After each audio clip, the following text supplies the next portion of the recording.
snap and my soul's in a trance, feet tap, tapping, caught up in the dance, spinning around, this rhythm's a thief, stealing my calm, leaving no relief, bass drops heavy, heart skips a beat, a symphony of steps, my mind retreats, neon lights on, colors collide, lost in the groove, nowhere to hide, echoes of a hook is haunting me, loops in my brain, no chance to break free. It's a spell, a loop, a melody chain, pulling me back, rewiring my brain. Bring on that song, can't get enough.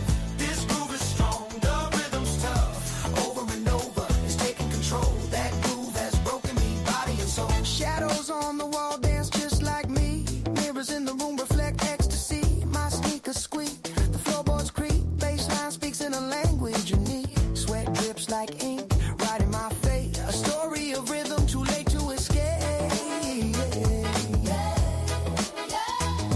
It's a pull, a push, a hypnotic fight. Trapped in the sound, no end in sight.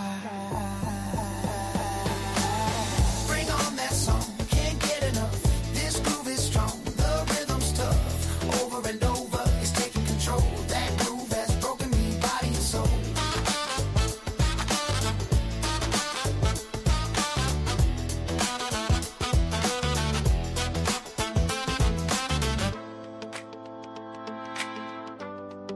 Trapped in the sound. Over and over, it's taking control. That groove has broken me.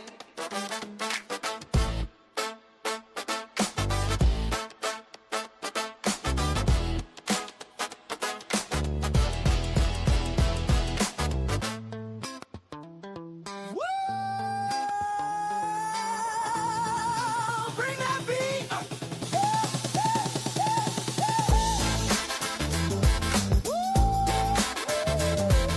All right, folks. Ready to do this. Bring that beat.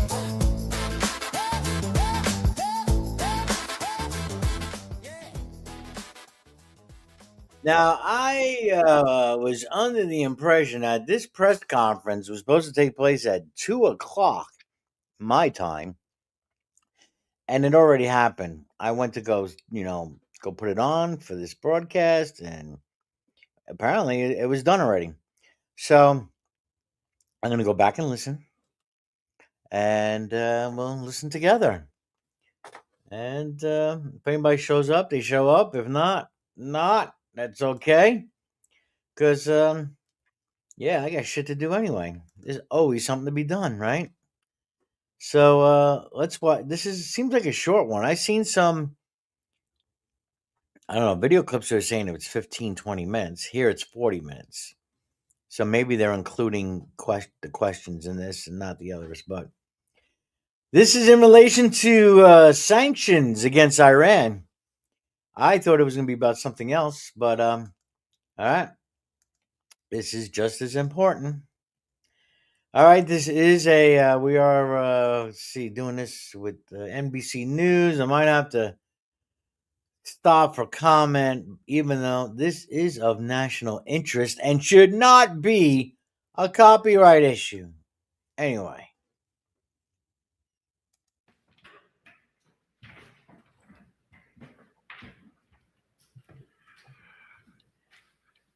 Good afternoon.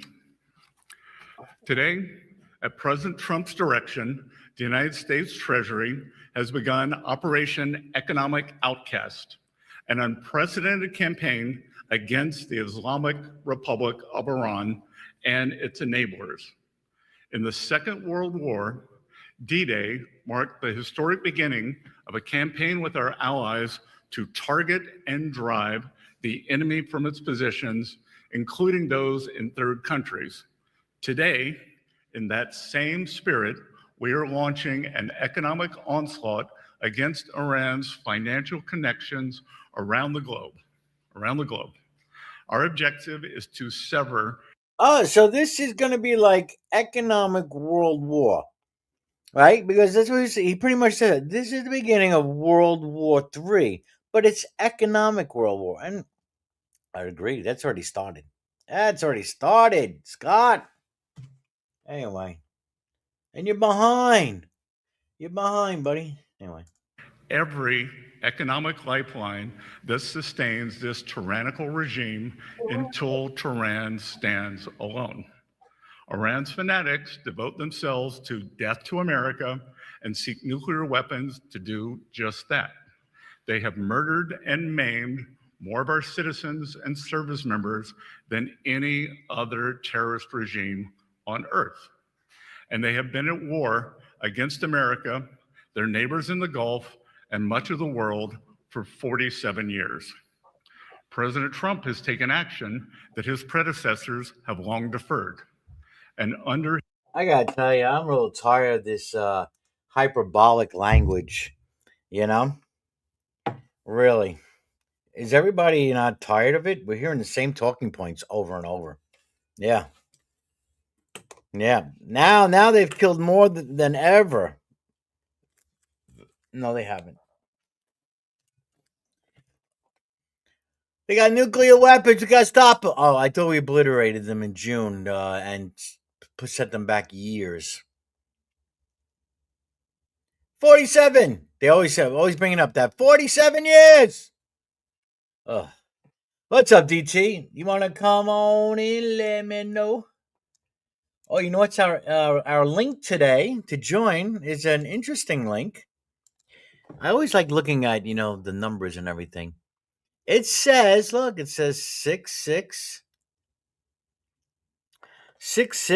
3x mug. That's kind of funny, right? 3x mug. All right, continuing on. Scott Bessent from earlier today. We're gonna get tough. You're desperate. his leadership, America is no longer managing the Iranian threat. We are ending it. Our great armed forces have laid the groundwork for achieving the president's objective of preventing Iran from ever obtaining nuclear weapons. They have shown America's resolve to finally end this threat. And the strength of America's economy under President Trump allows us to wage this sustained financial operation alongside the might of our military. Iran now faces a very clear choice with only two paths before them: complete global isolation and a subsistence economy, or a path back to normalcy with an opportunity to rejoin the global economy. Today, we are launching Operation Economic Outcast to foreclose every other option available to the Iranian regime. Treasury has mapped every node, every facilitator, and every network that Iran has used to smuggle oil and evade sanctions. Smuggle oil. You gotta love that language. For them to smuggle oil, it's very criminal act. Even though that they're free, their country, they're able to sell it. They can sell it on the back end, in the north or whatever. How that you're selling it to Russia or China, and that's what they're considering smuggling, avoiding sanctions. Oh my fuck, oh Lord! Beginning today, the actions of Treasury and other agencies will tighten the noose and block every potential source of revenue that funds the IRGC and the evil Iranian regime. Now, what the U.S. is doing here right now, guys, I'm going to put myself on camera because, we've seen this playbook before, right? They did this with Russia. They put the sanctions on Russia, economic sanctions, barred them from the SWIFT system, which is like an international trading system, right? Took their money, $300 billion, Russian money, right? So now what did that do? What did that do with all those nations? Oh, the BRICS nation now, right? You have BRICS. I don't know where Scott's fucking head is right now. All right? Because you embolden Russia and everyone else to go seek a different way to avoid the dollar, right? And now you're going to go do it in Iran. So now you're just pushing Iran more towards with Russia and the BRICS nations. And you know what they're doing? They're dumping the treasuries, they're dumping the dollar, they're buying gold. And that's going to be the new system. They're getting away from the dollar. Now, the United States is in an act of desperation. They know they can't fire any more missiles. They know bombing is just making things work economically, fucking oil and all that other stuff.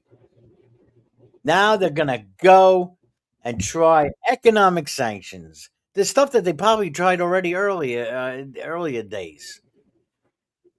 And now you're just This day to me, this is a sign of desperation.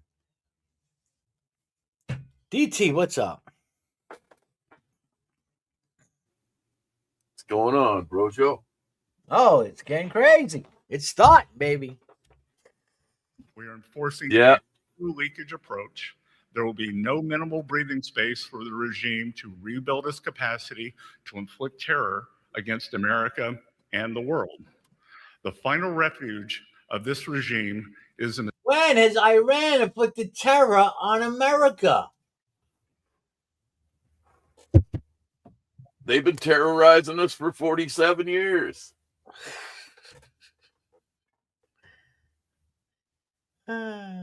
Except like when we had the embargo and stuff in the 70s there, and they took the hostages and that whole situation. I'm talking about presently, last 25 years, 30 years.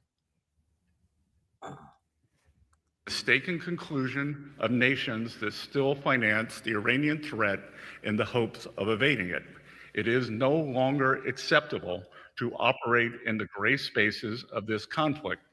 Countries cannot claim they are blind to enabling this activity. Iran's enablers purchase, transport its petroleum. They facilitate the flow of its finances through exchange houses and free trade zones. They welcome Iran's flights and maintain registries on its behalf. They turn a blind eye to seaborne fuel transfers and overland transits.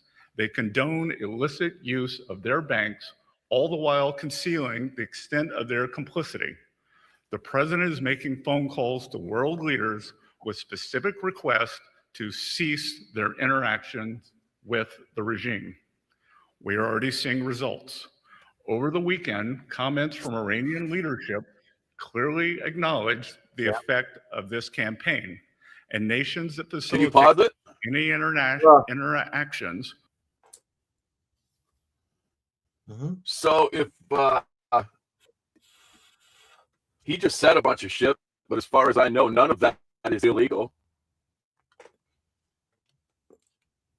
Yeah, I didn't catch everything on the list. They're selling Yeah. God. they're selling their oil, right? Yeah. Yeah, why shouldn't they be allowed to sell their oil? Up. A little bit, yeah. But I think I heard you say, Right, why and should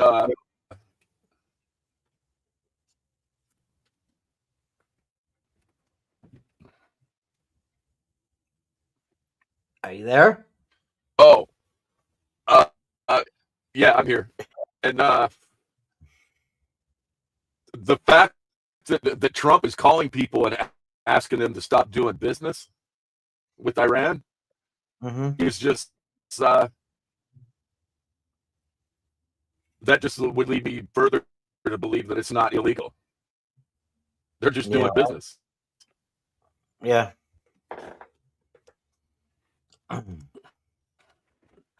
With the regime should quickly heed our message. Those who stand with the United States will reap the rewards of our partnership. Those who tether themselves to the Iranian regime should expect to share in the isolation of a withering regime. Teams from Treasury, State, and the US military are now meeting with their global counterparts to tell them that the United States expects action. Is he going to name countries? You going to name countries, Scotty, that we expect action from? Let's hear it. Every country has a defined timeline to shut down activities we have identified. If they do not take action, we will do so unilaterally through Treasury authorities. For example, every branch of bank melee must be shuttered and dark. And let me be clear, any entity that facilitates money laundering on behalf of Iran will be removed from the US dollar system. Wait, now, oh man, did you catch that little like gulp in his throat right before he said this? I gotta watch it because it looked like it was hard for him to swallow. He was having tough time swallowing. Yeah, check this out. Clear, any entity that facilitates money laundering on behalf of Iran will be removed There it is. from the US dollar system. The clock just started ticking. The new sectoral sanctions determinations issued today target 5 of Iran's most vital lifelines that it exploits in other countries: digital assets, technology, gold, aviation, and shipping. These measures broaden secondary. Wait, I gotta hear that list again because obviously Bitcoin's in there. And I think Iran, from my understanding, is one of the biggest miners of Bitcoin. I don't know how much they have, but Today target 5 of Iran's most vital lifelines that it exploits in other countries: digital assets, digital assets, unless he's thinking crypto, but technology, gold, gold. aviation, and shipping. Bro, Joe, I'm going to refresh. What about oil? What about fucking oil? What's that? Oh, he's gonna step back. I'm surprised he didn't mention oil. He exploits it in other countries. These measures broaden secondary sanctions risk for anyone foolish enough to continue conducting business with this regime, and will accelerate what are you saying? Like, okay, the speed with which we pursue them. As I speak, Treasury's Office of Foreign Assets Control is also sanctioning over 60 entities, individuals, and vessels around the world that enable the Iranian regime to procure illicit nuclear and missile technology, conduct cyber operations, and generate oil revenue. This is how are you going to enforce all this? How are they going to enforce it? is a sustained campaign to collapse every last option for Iran. Let there be no ambiguity as to the position of the United States. An economic engagement of any kind with this murderous regime will expose those responsible to the full reach of American power. For decades, this regime has drawn strength from a calculus that regards Iranian retaliation as certain and American enforcement as negotiable. Under President Trump, that era is over. To the ordinary soldiers supporting this regime, as more and more of your paychecks stop or are supposedly just delayed, ask whether your commanders are leading your country to triumph or to ruin. And recall that the Berlin Wall fell when ordinary soldiers decided not to shoot at their own people. And to those who enable Tehran, do not discount the cost of testing Washington's resolve. No nation should expect to enjoy the rewards of our system while helping those who seek to destroy it. What is the rewards of our system? Scott, what is he talking about? A dying dollar? A country that doesn't manufacture anything? We're not China to make such threats. The only thing you have is military.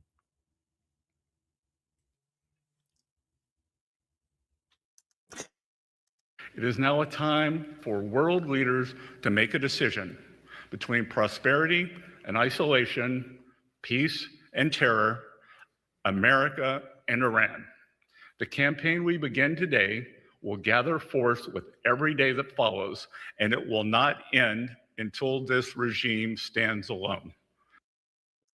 All I hear is fear.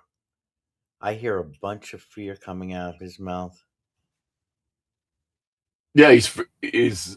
Do you mean he's afraid or he's fear mongering? No, the country, the administration is fearful. Okay. And they're getting desperate.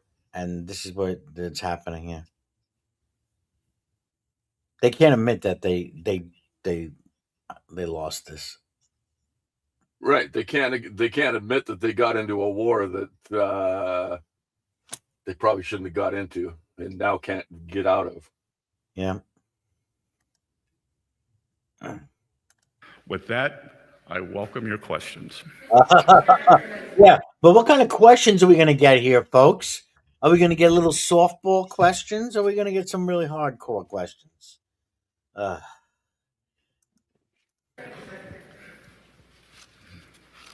bet he's got a list. David from Reuters. Yeah, he's got a list. He's got a list. Hi, thanks, Secretary. One of the most powerful tools you have at your disposal is the ability to impose secondary sanctions on banks and financial institutions that facilitate transactions for Iran. Banks.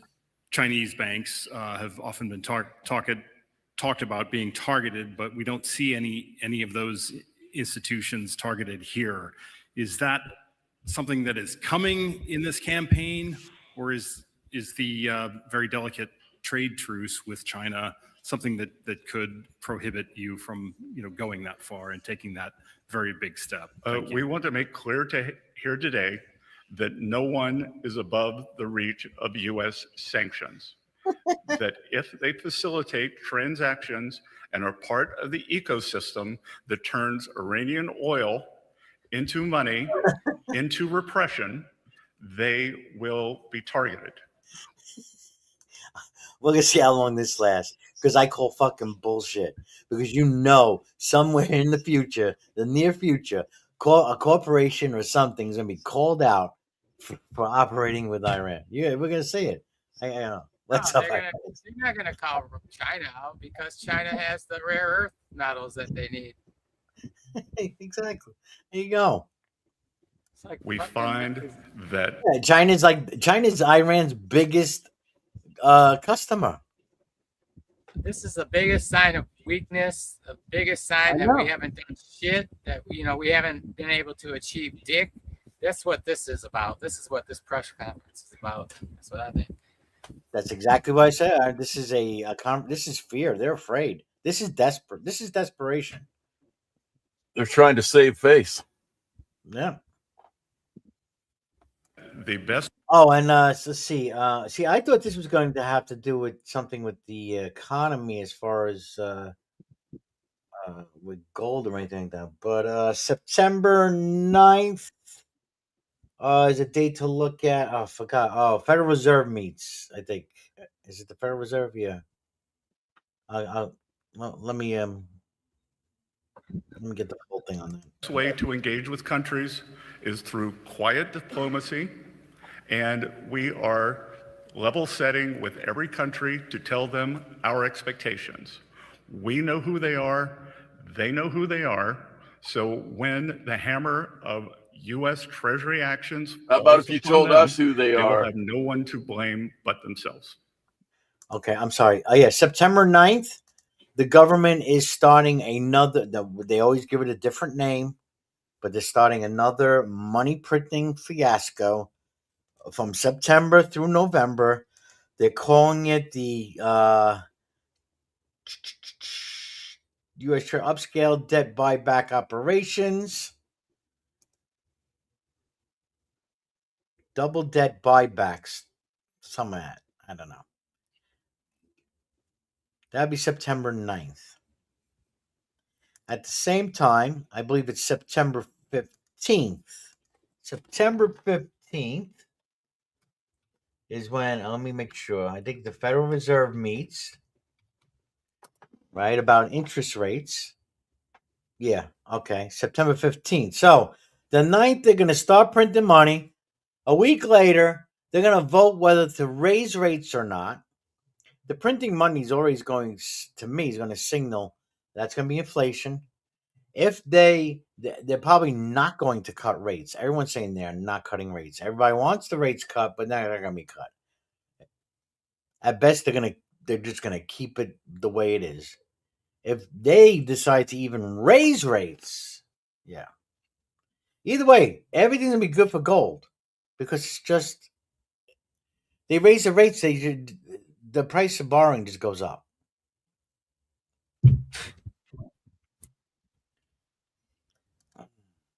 All right, carrying on. So, Richard from CBS. He's got a fucking list. He's reading from a list. Richard from CBS gonna get these softball fucking questions. Don't even bother raising your hand, guys. I got the list already. You know.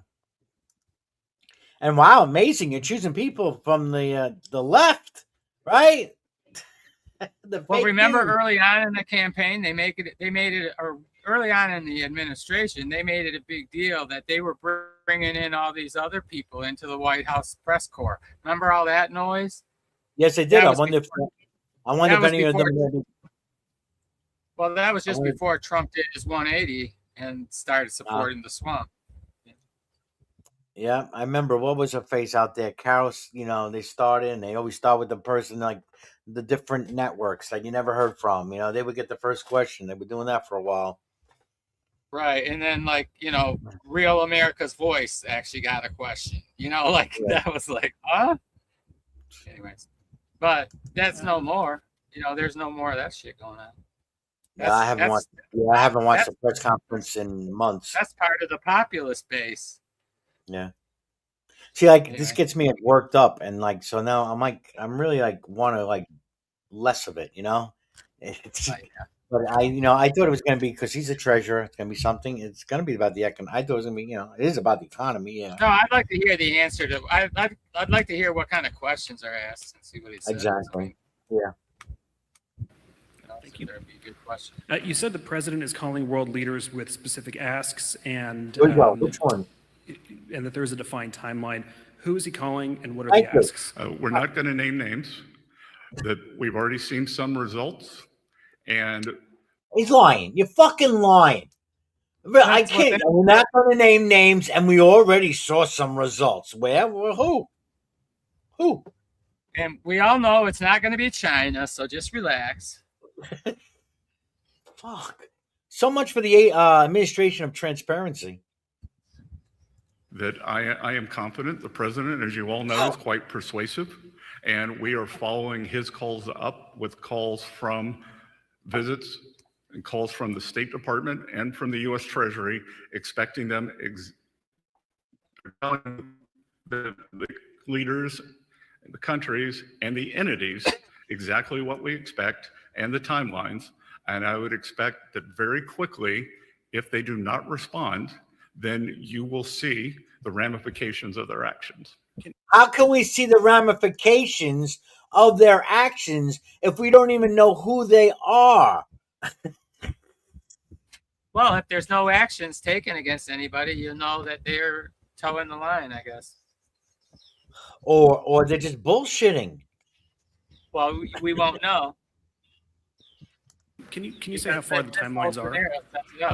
Again, I'm not going to set timelines, but we do not have infinite patience here. He just said he was gonna. He just said he was gonna follow up the president's ask, whatever, with the timeline. And then he says there is no timeline. In other words, they do have a timeline. They're not sharing it with you guys. They're fucking winging it. They're like winging it. And they're just pretending there's a timeline. Yeah, they're just gonna. This is what you call throwing shit at the wall and seeing what sticks. Yeah. And I could see, look at his body language. He's not even sure of this. He knows he's bullshitting. I don't know.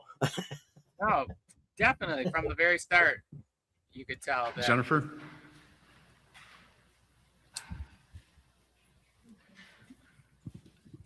Thank you so much, Mr. Secretary. Jennifer Schonberger with Yahoo Finance. You just said moments ago that no one is above U.S. sanctions. What specific secondary sanctions or penalties is Treasury prepared to levy against Chinese banks and shipping firms if they do not comply?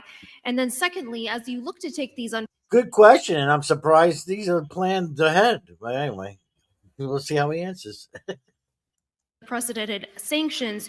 You've also said that as the Iran conflict fades and oil prices recede, that will help bring down long-term bond yields. In the meantime, you have mentioned your toolkit, and I'm curious if you are looking at reducing auction sizes for longer-term dated Treasury debt going forward, and what other actions you may consider from that toolkit. Yeah, Thank you. well, why don't we work backwards?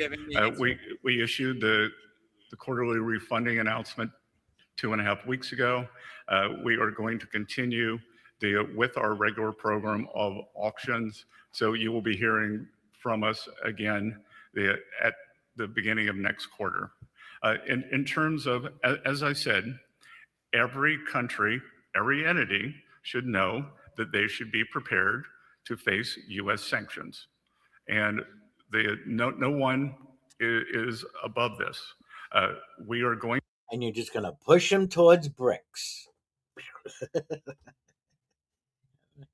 To hold everyone accountable, and this is economic asphyxiation of this regime. And Jennifer, as I said, no one should test our resolve. And he knows he's being dishonest. Yeah. Josh from New York Post. Josh from the New York Post. All right. He can't wait for this fucking thing to end. Yeah, right. Josh, where are you? You said you weren't going to name names, but there's been some reports that the United Arab Emirates is among some of the first nations to take seriously these words from the United States to cut off all business interactions with Iran. Is UAE leading the way in this respect? I would think that the actions that they took last week were not coincident, but likely causal. And I would expect that we would see a broad array of countries taking similar actions as we continue our engagement. The UAE have been very good partners and have taken the brunt of the Iranian attacks in the Gulf. And what is... Yeah, I knew the U.S. was unable to protect them. And that was part of the whole fucking deal with the petrodollar. That you guys, UAE, Saudi Arabia, right, the whole OPEC nations would use the dollar to sell oil and we would protect you. Now, right, all those bases got destroyed. Well, we're no good to them now. They're seeing that. These countries gotten over the years from appeasing Iran? They were subject to violent attacks. While we were bombing Iran, they were bombing them. So it shows that our American regime, defense systems weren't worth shit. Yeah. Or you just let them do it. All that they paid for, that he just mentioned, all that they gave up, so that they wouldn't have peace with Iran, to keep them as an enemy. All those dollars we spent, all of that was a big failure. And anybody with any country over there has to know they can't count on the U.S. So now look at the position they're putting those countries in. It's funny. But then again, I don't know. If I was Iran, I would respond. I would say they have 1 week. The U.S. has 1 week to lift these sanctions, or we're going to resume military attacks. And because we consider economic warfare the same as military warfare. That's all I would do. And so the strait is not going to be open. Blah blah blah. And you guys can suck on that. Appeasement does not work. And on the other side, with this regime, trying to buy appeasement will no longer work in the eyes of the United States of America. And I want to emphasize, we're the ones trying to buy cooperation. Fuck. Let me let them finish the thought, and I'll. Sorry. Go ahead. I'll be quiet. All right. Work in the eyes of the United States of America. And I want to emphasize that we are spreading out across the world as we speak, that you will see a wave of sanctions when you leave this meeting today, and you should expect that cadence to continue. And I would expect that you will see a major announcement of a financial institution being sanctioned by the end of this week. So they already have a financial institution in mind that's already going to be sanctioned, some kind of bank or something, it sounds like, by the end of this week, huh? Let me guess, it's a Chinese bank. China has some of the biggest banks in the world. No, too. It'll be a Russian bank, and they'll add the 29th sanction on to that, to the first 28 that were of no effect. You know what? Let me. I want. Now I don't know how AI is going to answer this, or Google.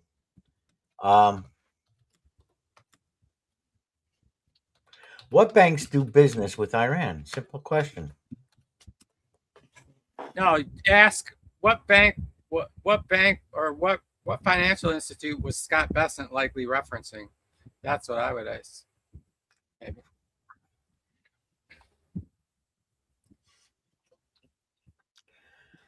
Okay, let's see if there's any banks we would know the name of. That. Oh, there might be some European banks. Oh. Maybe some Swiss banks. Let's see the Europac Iranic Handelsbank EIH, headquartered in Hamburg, Germany, which branches in Tehran and Kish Island. So here you have a bank, yeah, in Germany, and their dealings with Iran. Iran Overseas Investment Bank. Get this, a UK registered financial institution designed to act as a commercial conduit. So, are they going to get sanctioned? Then we have the let me screen share for you guys so you can see. You keep these. Let's keep these names in mind. Who knows? And here's China. See, because China says China is the largest buyer of Iranian oil, like I mentioned. Specialized entities have historically served as the primary financial lifelines. Bank of Kunlun. Kunlun. Controlled by the state-run China National Petroleum Company. And we have regional clearinghouses, financial institutions in countries that maintain trade relations with Iran, such as Iraq, Oman. How is our relations with Oman? Iraq, Turkey, and Pakistan. Turkey's in NATO. Pakistan's got nukes. So does Turkey, I think.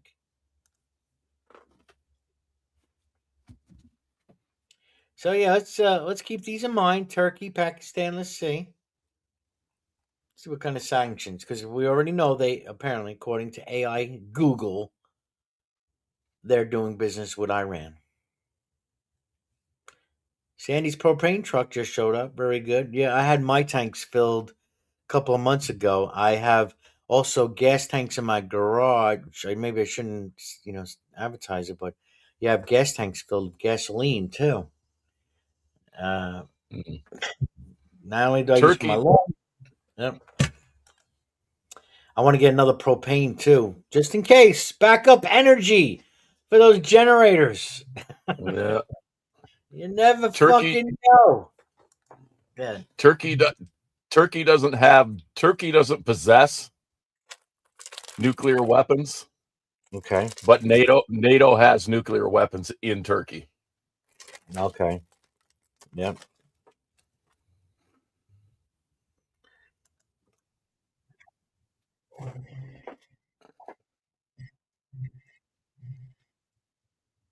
Samara from Sky.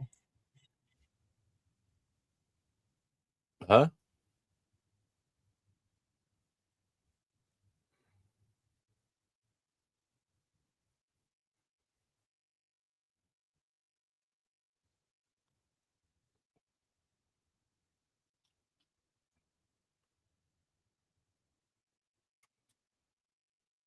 A totally unrelated question.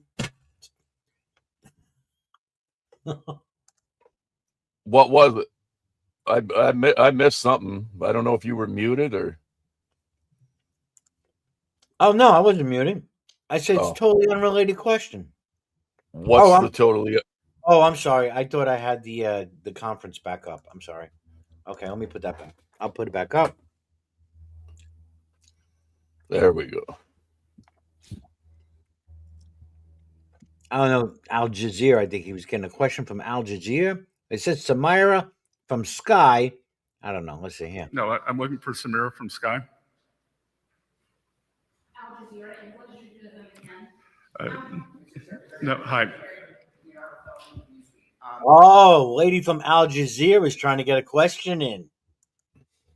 And so, okay. Does the United States and President Trump still want Canada to become a state? He did say that they're getting all the benefits of being a state without being one. Hey, unrelated question. The fuck is this got to do with Iran? What a dumb question. Dumb question, dumb fucking reporter. I swear. I'd be like, okay, we're taking questions related to the subject. Okay, what was your question, Mrs. Al Jazeera? Yeah, right. Like, I don't think he wants to go to Al Jazeera. Anyway. And what he just Canada to come. Go ahead. What? Quickly. Oh, I just wanted to point out the last irrelevant questioner. He said that Trump said we should make Canada a state because they have all the benefits of a state, but they aren't a state. And that's complete and utter bullshit. Canada does not have all the benefits of being a state. Right. To the table and negotiate in good faith. They were offered quite a good deal last week. They chose to reject it.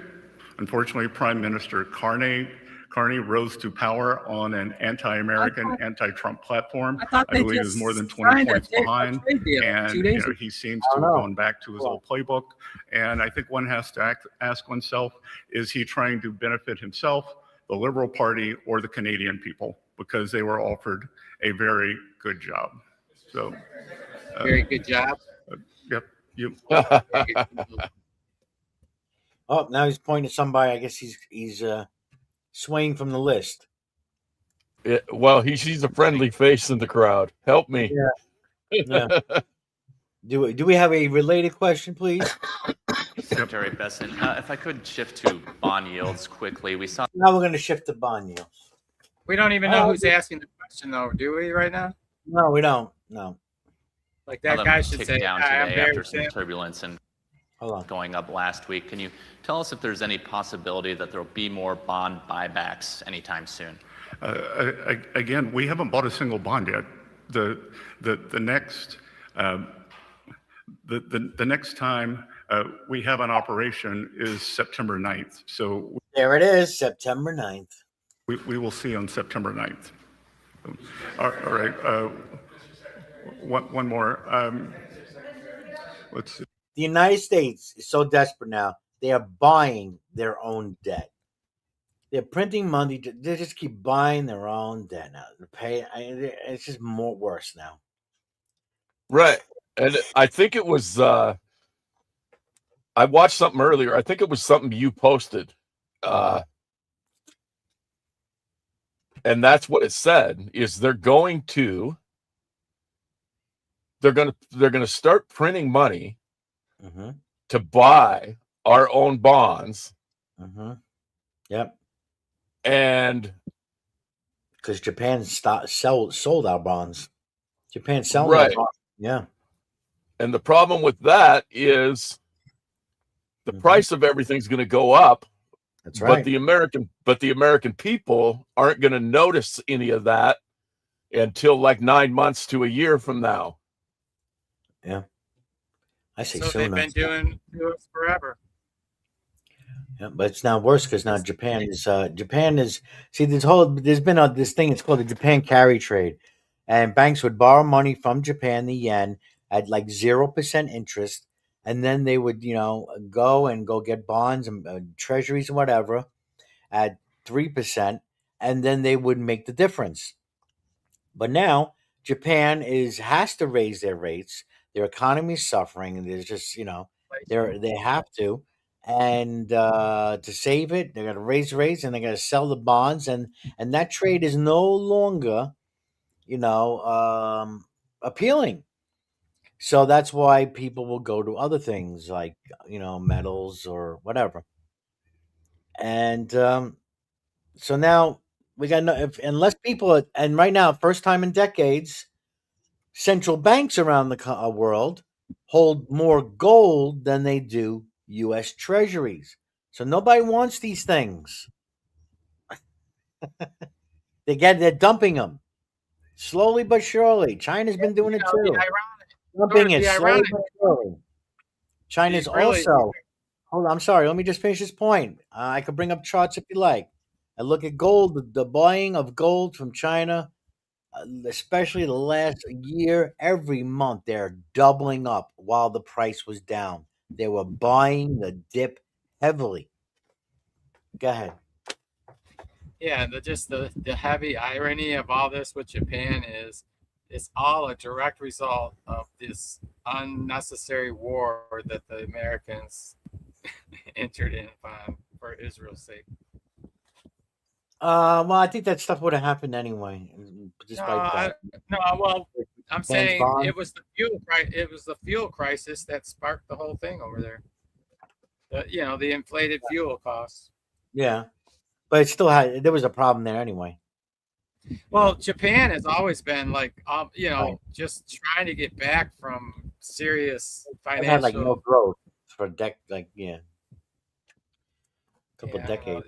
They really needed Japan was really in a situation where they needed things to remain static, or no rocking. You got 0% interest already. Come on. But now, and they import everything over there, so their gas prices are going up, inflation's going up. You also have a population, aging population. Same situation here. No one's getting married. No one's having kids, and yeah. It's hard to believe Japan was a world power, The 90s, right? Remember, we were so afraid of them. I remember that whole ordeal. No, I'm talking about in the early, like during World War II. Like, they kicked China's ass prior to that. I mean, they were a fucking military might. Well, that's what I'm saying. Empires rise and empires, decline. And we're on a decline. Just saying. Yeah. But, it would be rough going for that empire to subsist because they don't have any natural resources, not Right. to speak of. You know what I mean? That was always their big problem. Like, we're an island to ourselves, but we're a fucking huge island. I don't know where the mistake actually. That'd be something to look into. What mistake? What happened? Where did Japan go wrong? Where did Japan go wrong? Was it probably? I bet it had to do with the WTO and China and back Kissinger and Nixon days. I think that's probably when it. But that's just a guess. I would say Pearl Harbor. Wait a minute, but wait, they were we rebuilt a manufacturing powerhouse in the 90s. Don't you guys remember the electronics, the cars, the Toyotas that came out of them? They were a big threat to us in the early 90s. Well, that's what happened. We rebuilt Japan after the war. And then they became a great success. So what happened after that? Wow, that's what I want to know. What happened to them? That we have to look at a book about it probably. Everybody else started manufacturing the chips. All the shit that Japan was manufacturing. Yeah, China. Everybody else started manufacturing their own shit. No need to buy from Japan anymore. And though they unless still have- you're able to keep ahead of the curve constantly with technology, you're going to be left behind at some point. I guess they that's what still you're have saying. probably the best made cars now, right? Still, right? Toyota. Well, Toyotas are. I love Toyota cars. Man. I have to say, they have no problem owning a Toyota. Yeah. You in the front. Nice Land Cruiser. You described this as an economic D-Day, but D-Day wasn't a threat of an invasion, and the U.S. didn't give a timeline to Germany. So why not impose the sanctions today? Well, we are giving everyone the opportunity to remedy bad behavior. Why would I want to blow up the global financial system? We believe that it is important to level set. You already and did. Give people a cure period, but they should know that that will move very quickly and that we are serious. Secondary sanctions are a very powerful tool, and we here at Treasury, this is Gene Lang, bullies the use acting them all the time. Undersecretary for Terrorism Finance. And in the Terrorism Finance Department and at OFAC, the reason we are able to use secondary sanctions is because we do not take their use lightly. So we believe that a warning shot and a level set of expectations is appropriate. And if people do not want to meet our expectations, then we expect, and they should expect, that will leave the dollar system. Okay, thank you all. They should suspect to leave the dollar system. And they're like, you suspect to leave the dollar system. And some of them are saying, fine, good riddance. No, but this is a last-ditch effort. While the dollar does have some, power, to leverage what power there is to, force these countries to make the decision, I guess. And What do some you of do? them won't What do be you able take? to go to BRICS, That whole thing was he spent on stage and answering questions 17 minutes. He I know, gave his pretty slack for such an important topic, right? Right. And I guess the rest of the 19 minutes here, I guess they're doing commentary about what had happened. But yeah, the whole thing, 17 minutes. Yeah, the commentary that comes on afterwards to tell you what he just said. Yeah, I guess fucking, so, yeah. to make sure the sheep out there understand exactly, in case they misunderstood the narrative, the people have to come on afterwards to explain the narrative. Let's take a quick look at the markets, see how they doing. How the markets respond to this thing. And that was what, 2 hours ago? No real major jump in gold. It went up another $9. Earlier it touched upon $4,700. What I would Google any response, oil is down. No stocks, tech stocks, they're down a couple hundred. Very under 1%. It's making big moves. People making big moves lately is Bitcoin. That's interesting to see. And XRP. What's Bitcoin at right now? Bitcoin is touching 79,000. Can you believe that? It was just about a month ago, 64. Was it? Yeah. Wow. Something like that. Yeah. Man, imagine if you just early on got a couple Bitcoin, and just don't even remind me. In June, don't even remind me. In June 30th, 2026, it was 58,000. That was a dip. That was a big dip back here. So it seems to me you can still profit by just buying the dip, right? If I'm assuming yeah, buy the dips. Dollar. It's called dollar cost averaging. I guess the same would apply to the stock market too. Stock and market. When you get high and then it's going high, you if you want, take your profits or whatever, or do whatever you want. Buy more. Take your profits. Use that money for whatever you want to do. Pay down debt. Buy something else. buy an asset, which is more, preferable. Like I'm like barely. I'm in a position where I could barely invest anything. It's so funny. Well, this I'm is why waiting for I a big bet. advocate developing a system where like you get paid and you put a certain percentage and say this is going to savings or investing, you know, and then use the rest, for whatever you got to do. I'm a fan of the Dave Ramsey thing, like start saving, right? Get a 30-day thing, get a 60-day, get a 90-day, then eventually, you get like a 6-month or however many year in What are you talking savings. about? Well, it's like What are a you talking nest egg, right? You build up a nut, you want to get like however much it costs you for a month to live, right? Like start with that, get that much in savings, right? Then 2 months, 3 months, a year. I'm just saying, you that's a good idea to get, where if something happens, you don't have to freak out, But I mean, it's a little different in a retire. When you're retired, if you're working, there's a lot of, you have some options. Like you can pick up overtime, or you can pick up a second job, or this and that. You know what I mean?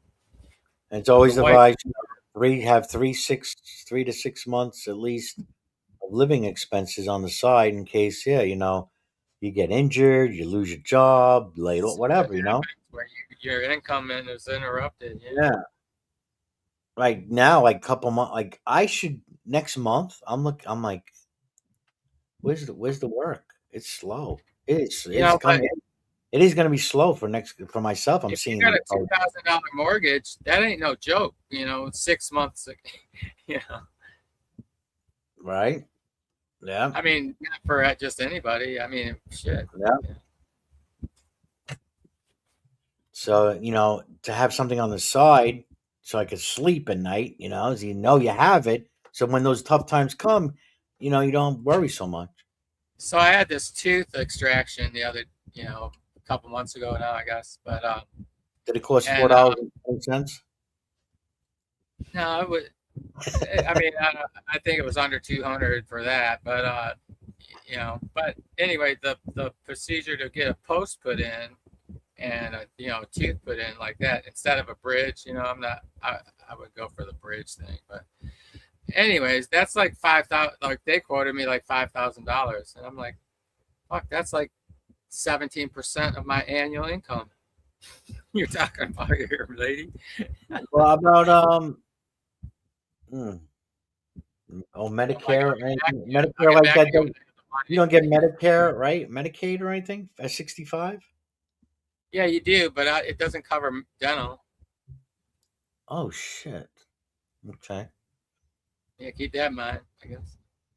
Okay. If you want to get a dental if you can afford yourself some kind of dental plan. I think there's probably options I haven't looked into. Yeah. Yeah. There probably are options I could buy into maybe, but I took care of all that shit years ago, and a lot of what I used was care credit because they had the 0% financing for like a year or a year and a half, and I just took advantage of that. That was a long time ago. I did the same thing a couple of years when I worked for the city of Phoenix. I had just really awesome insurance. I don't know. I probably had about 8 crowns put in. Different work. Yeah, So, I had, but no, I had to do out. That went out. Yeah, well, soon enough, AI robots will be doing dentistry, and I don't know about that, man. it might be cheaper. I think the whole AI thing is a bust. What, they're doing surgery already? They're doing fucking surgery. AI robots or robots are doing surgery. Yeah. Well, I'm not saying you can't put a lot of money into a specialized thing and get something like that. Like we've been using robots for decades, right? So I'm just saying. I gotta show you something that's gonna freak you out. Just an autonomous, like a robot that's like a person, just a humanoid robot. I don't see that happening. I can see specialized tools being built, that perform. Let me freak you out. Okay. I wonder if anybody's seen this. They probably have not seen this. I'm gonna freak you Probably out. AI fake video. No, it's not fake. This is in China.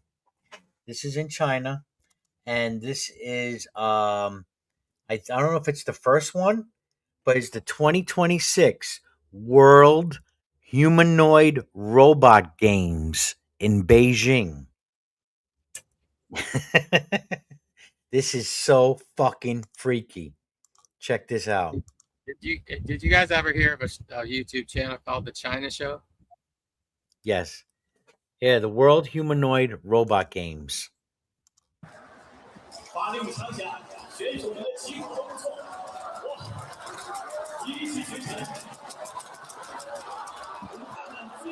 Okay. Oh, we have a new. I love that. See how I ran right into the fucking wall? Yeah, because they were doing a sprint, so they had to stop them. They had to put that fucking thing up. No, it's like, fuck, these things can't even slow down themselves? Fuck. No. Nope. So fast. They're going so fast. Yeah, no time to slow down. Does it say? I wonder how fast they're running. Yeah. I mean, the sport is racing and not braking. I love it, though. So they managed to really get most of the underway. So yes, so this took place, by the way, over the weekend, right? The World Robot Games, and I think analysts have also been, and this is something, of course, we were covering last week, just in terms of the conference itself. This is, of course, the one from Unitree, which had a vertical leap of, was it 2 meters, if I'm not mistaken, right? Yeah. And as you can see, they're also very... Vertical leap of 2 meters. That's near like 7 feet, nearly. What can a human do? I don't know. Look it up. I don't think nowhere near fucking 7 feet. You would have some of the best basketball players ever. Well, the high jump record is probably close to 6 feet, isn't it? That's different than vertical leap. Yeah, the vertical leap record for a human right now is somewhere around 53 inches. Around 4 feet. That means entirely every part of your body is above that level. That's what that means, right? 53. No, what a vertical leap is if you're standing, yeah, without running, you jump straight up. And what they do is, hold on, I'm almost done. Here it is. They measure your fingertips are so far off the floor when you're standing. And then whatever the record is, 53 inches above that. Huh? Look at that. Look how high this is. It's not like the high jump. It's not that your legs clear 53 inches. Right. It's not like you get a running start in a high jump. It seems like, I just thought, from a standing position, right? You're going to spring up, and they're going to measure the total space between the lowest part of your anatomy and the ground. But what you're saying, DT, is they're going to, standing straight up, measure your fingertips. It doesn't matter. I don't give a shit. Fingertips or your fucking crotch. This damn thing is this damn thing is jumped like 4 times a human could do. So there's some dude that can elevate about 4 feet. Wow. What, double the height? What did he say? 2 meters? Is that what it said? 2 meters? No. 2 meters. Okay. So that's nearly 7 feet. Right? Yeah, that's about that's about 2 feet higher than a human can vertically leap right now. Okay, so it's not that much. Okay. That's 78 inches. So we're looking at about 20% increase, something like that. 20%. Yeah, somewhere in there. All right, yeah, but this is scary shit, though. Itself, To me, it's this not, is of because course they the one from Unitree, which had a vertical leap of, was it 2 meters if I'm not mistaken, right? yeah. And as you can see, they're also very much more flexible hip flexors than what we can achieve. Interesting. I think before we talk about the sports achievements, Yeah. Morgan Stanley's actually come out with, because they attended the event as well.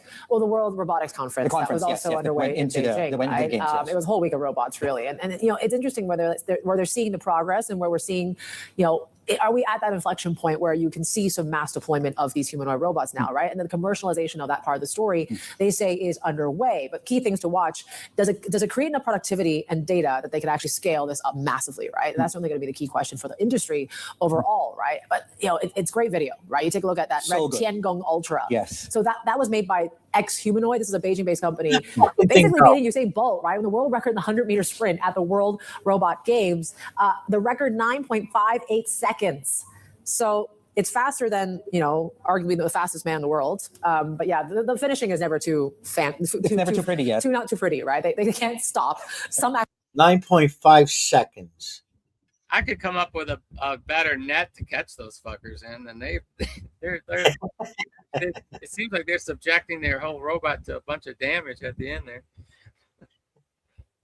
Actually catch fire, and they need this kind of massive kind of cushion to help them with their fall. So the recovery, I'm sure, is very tough for these athletes. Yeah, the demand for robot physios is maybe just about This. Look at this. This is fucking creepy.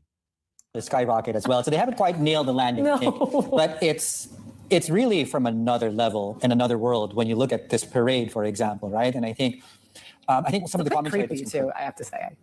Yeah, it's a visual into the future, and here we are, right, making light of it. And I think at some point, some of the commentary, right, on social media so far on this is here we are making light of what they're achieving so far, and it won't be too long into the future when this perhaps backfires as well. What's also interesting too is when you look at we've seen them, and this is the dancing bit as well, is how for the longest time humans have attempted to dance as robots, and now the robots are attempting to dance as humans.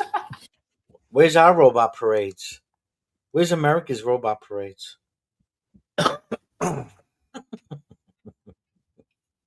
China show is so funny that puts to lie to so much of the Chinese propaganda. It's funny.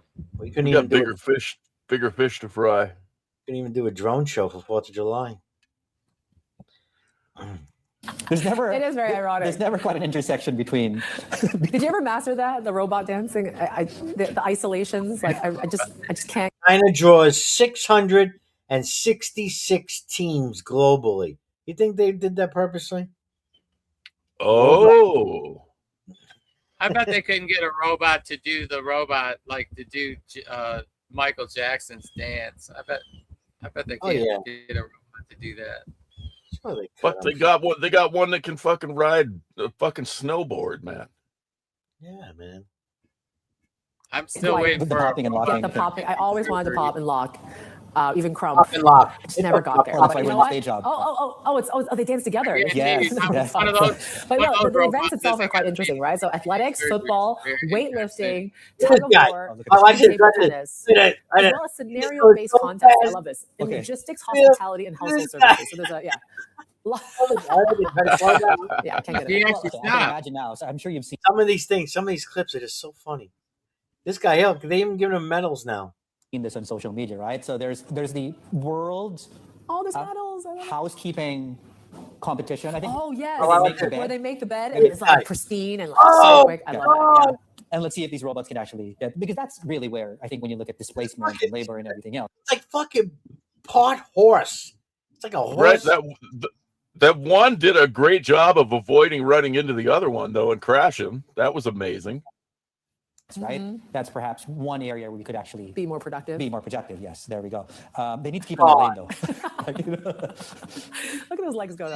This looks like the 400-meter race as well. This seems to be the victory We lap. also have we have the boxing video too. I mean, Now this is ridiculous. wasn't there that one that There we go. that fly kick? It wasn't. I don't think it was this weekend, but they did a fly kick and it just like There, I think it's this just like one. Oh, look like at kick the head Rock'em off of one of Sock'em them. robots. Oh, Fuck. Yeah, it's like realistic rocket science. Someone's at the controls. You know what I mean? I wouldn't want to be in the ring. I Look wouldn't at be in that. the ring. Where am I? Wait, turn No, around, I you wonder whether dumbass. even Yeah, Brian Helm Payne's the would be fucking in that. other boxer, dude. Well, it's good that Better than a safety- video game, though. It's good that safety Yeah, is they got first. some work to do on this I side. love it.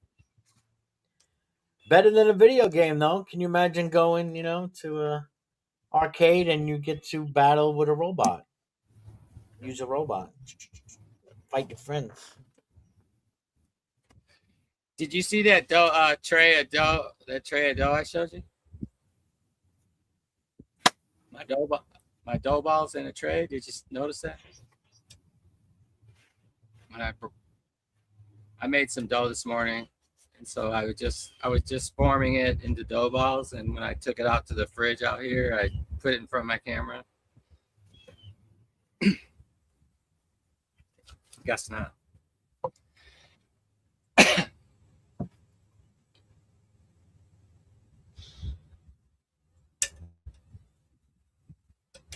I'm gonna check on it. I'll bring it out and show you. All right. I'm sorry. Yeah, I just got a text that the guitar is ready. Oh, nice. He wanted to replace a part. Yeah, I mean this thing it's getting more than I thought it would be. But You're worth it. I'm worth it. See this, bro, Joe? What was the name? Fuck me. Hold on. Irenic's going to show you his balls. Oh, nice white balls you got there. Oh, nice balls. Sweaty balls. Put them in your mouth and suck them.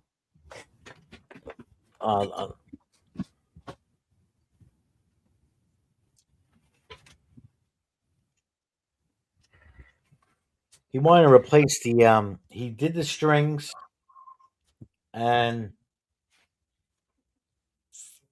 I forgot what else he did here. But then he said that the strings they know it's still gonna be high in the middle. He suggested replacing the saddle, but that was gonna be another $50. Oh. I mean, Yeah, it's because your neck's warped, I think.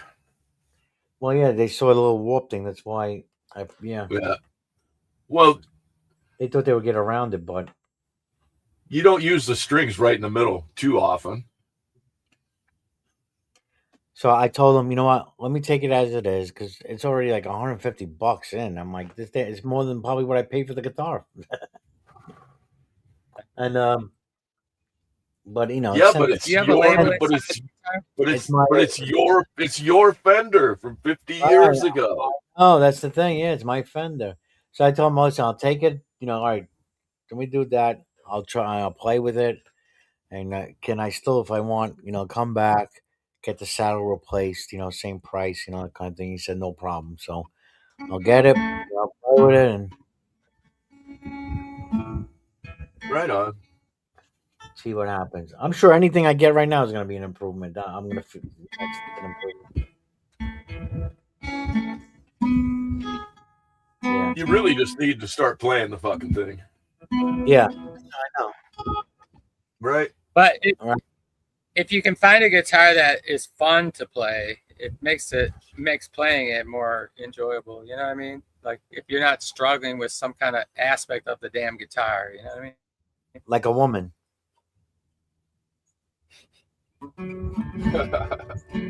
Right? Yeah. It's like a woman. But we want a woman that's fun to play with. Right? Right. Well, yeah, I'm looking for a woman that's enjoyable to be around so that I like to be around her more. You know what I mean? Like sure, they wonder why if they want more time with you, maybe they should worry about being someone that someone wants to spend time with. Yeah. I mean, that goes both ways, obviously. Just like a man, you mean, huh? Yeah.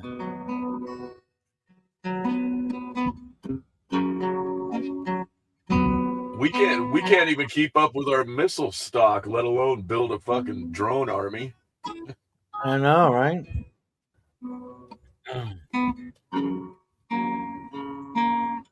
All What right, was happy that? 420. Happy 420.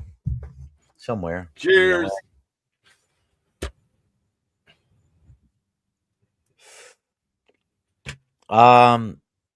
Dryer update. So I tried the breaker, didn't work. I also cleaned out the vent. There was no buildup there. So I took Did off you the back, and I have found that I have a faulty thermostat. So I am got to replace the thermostat, and that part should come Wednesday. did you test the voltage ever at the outlet to make sure you are actually getting 240? No, I did not. But the thing turns, Because you and could the have a air. faulty breaker. No, the thing's turning. The air is blowing, but it's no heat. Yeah, that if one side of your breaker is on, that can happen. Even, Right. but you won't get heat. Well, that's the thing. That's why they suggested, you know, shut your breaker off, put it back on. That's the first test. Right, but you should actually get a voltage meter at the outlet and test that you got 240 there if you want to know if What doing would the have breaker. what would have changed though? That's what I don't understand. Things If work. half Yeah, the breaker's like a gone, breaker, you're only getting 120. a breaker can go faulty, and half of it can go faulty, so you can click it on and off, but you'd only be energizing one half of and But I then did, but I did and find that's the all you thermostat. need. All you need is 110 is to spin the drum and run the controls. You know what I mean? But when that first But thermostat, well, I mean, the thermostat has to be replaced. now somebody probably made that judgment assuming you had 240 volts going in. No, it's dead. The thermostat's dead. There's nothing going through it. The heater's fine, and there's two thermostats and the heater to check. According to So what did I a was guy come out and looking at. look at it? Is that what you're saying? No, I tested it with my meter. What Irenic is saying is take your meter, Shove it up your ass. No, put okay. it on the AC voltage scale Yeah. above About 240, 300 volt range. Yeah. and then test your fucking outlet. All right, I'll go do it right now. I'll go do it It's right just now. a good I'm idea gonna to go do it right now. eliminate the possibilities. Probably going to read 240-ish, but maybe not.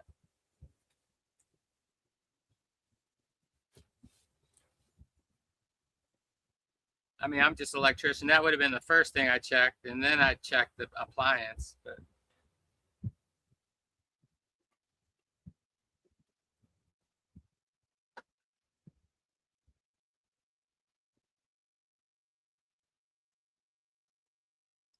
watch for her a big scream as he shocks himself somehow.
The fuck?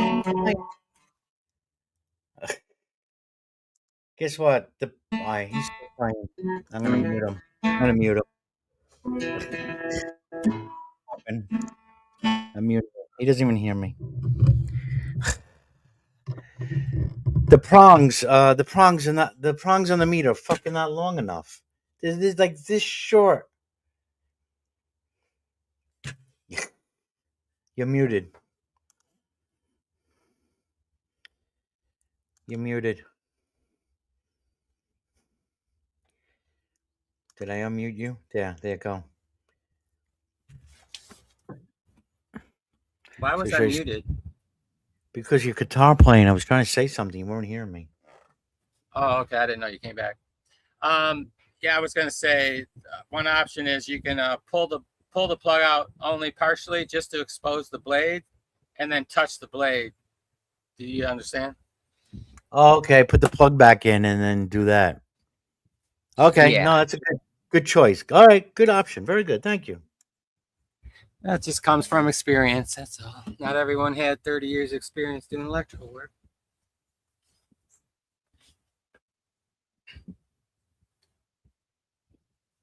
I happened upon that little trick somewhere.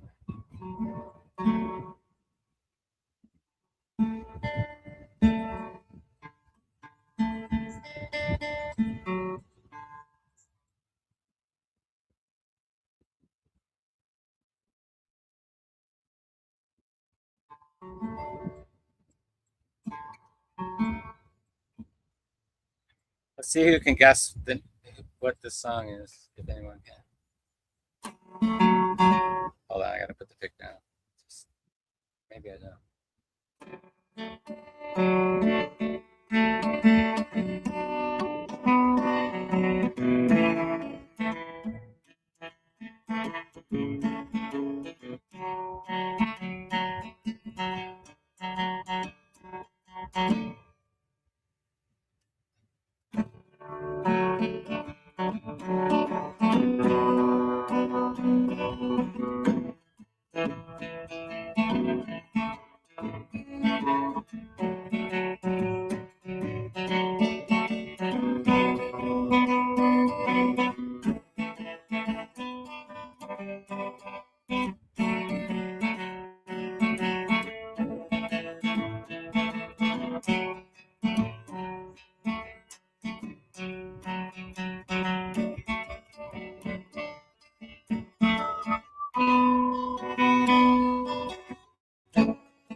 You doing, Ironic?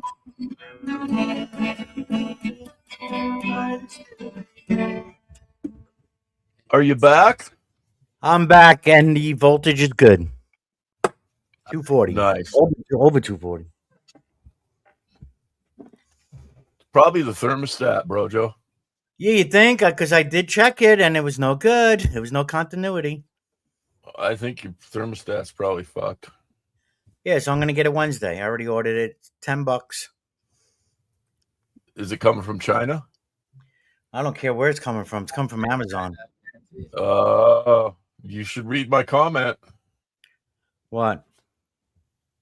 You may be charged with helping Iran because China buys oil from Iran to fuel the thermostat manufacturing plant. Think about that, right? Okay, if I buy stuff from China and China's helping Iran. I think you should Then call the you're hotline. then you're helping Iran. Oh, so is DT, I think- America, because America buys stuff from China too, the government. DT, I think you should call the hotline. The government's got tattletale on itself. It's so fucking hypocritical. We can't even now. We need rare earth material from China for our military. Believe that? Right. And you know all the shady banking practices and shit he was talking about over there. It's like, oh geez, what if we how about if we look a little bit more internally about shady banking practices and money laundering? 17 fucking minutes. That's all he spent. One of the biggest news, right? 5 questions, maybe. One was fucking non-related. And it didn't even sound like you said. It wasn't. He didn't sound like he was coming from a place of power. Sounded like he was coming from a place of fear. Yeah. Yeah. Like Ironic said, he couldn't. He could tell. He couldn't wait to get the fuck out of there. I mean, it's just, when you take on that kind of position, there's going to be times when you're the person in the spotlight, and it'd be fun. I wouldn't mind. Like most people don't mind being in the spotlight if they believe what they're saying and they're full. They're all about it. Like there's not. You know what I mean? That always comes out, but that's not what you saw there. That was just a bunch of shady shit being spun. All in the guys like this all puts, like, that little speech puts the whole lie to, we destroyed their nuclear arsenal, we have a total military defeat on them, the strait is open, we're controlling it, all that fucking nonsense. It's like, fuck. If that was all the case, they wouldn't be doing Praise 9. It's a holy moment right now. Holy moment. Praise 9. 3:33. It's a holy minute. Hell 9. Oh my God. I was just I just came across some breaking news. Well, from 7 days ago. It's breaking news from 7 days ago. Yeah. DB Cooper's real identity has been revealed. Who is DB Cooper? Isn't that the actor? No. I don't know who that is. Man, you guys don't know who DB Cooper is? Really? No. I guess not anyone did up till 7 days ago. Sorry, I'm not so hip with the modern. He stole some money and parachuted from a commercial airliner. Yeah, but it was never caught, right? Yes. They did find some of the money at one point. This happened like 50 years ago. Oh, wow. I remember that. But they never found him. But apparently they've identified who he is or was. And he's dead now. I'm not sure. He's dead, or he's like 70, 80 years old. What are they gonna do? Arrest him now? Where'd they find him? Like Buenos Aires or some shit? How much money did he No, spend? it doesn't say they found him. I'm kind of. Oh. How much money did he rob? I think it was like 200,000. Which is a lot of money back then. Yeah. Would have been enough to get by on. DB Cooper. Fuck, my pump just went off. It's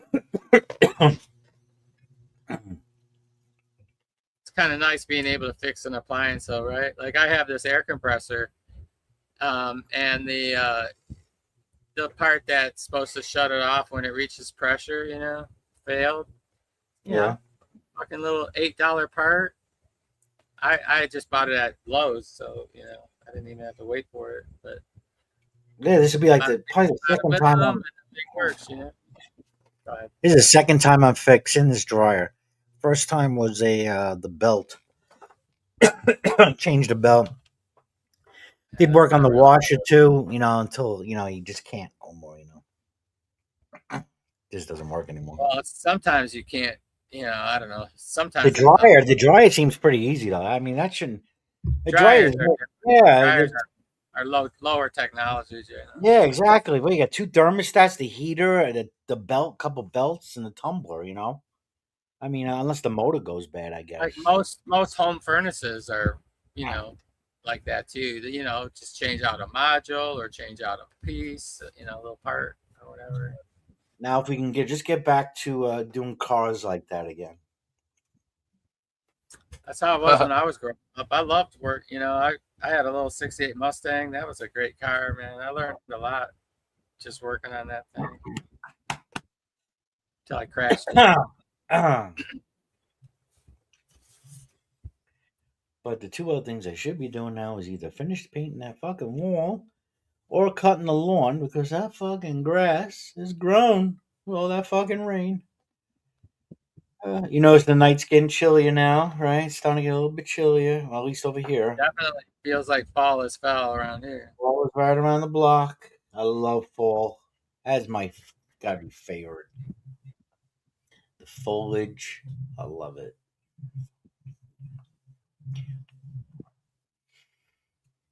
I want to do that train ride through the Pocono Mountains and the height of foliage. Yes. That's my plan for this year. It's gonna be a packed train then too. I don't care. I tell you, I bet you it won't be. I would think it would be for all the people for the same reason want to watch the fall colors, but maybe not. I thought there'd be a lot of people that would have the same idea. It sounded like People not going out to dinner. fuck, man.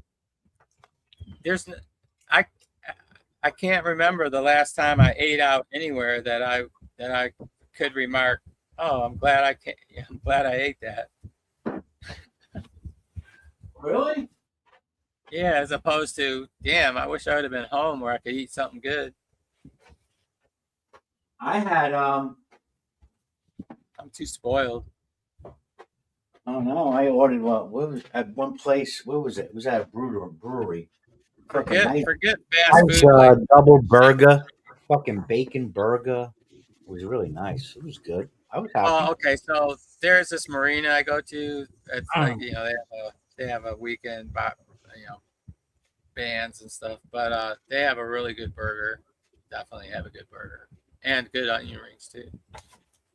And it's not even that expensive. It's like $10 for a burger and onion rings. And I can't eat the whole fucking burger, so the dog gets like part of it. Everybody's happy.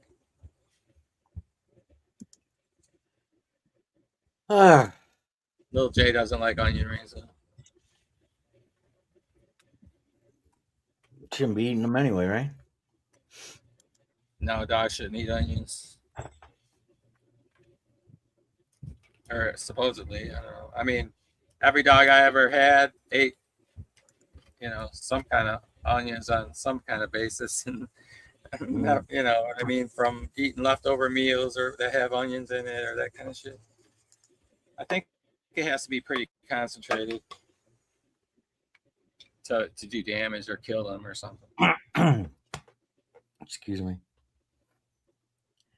What's this? Well, Hillary I'm Clinton. I'm done.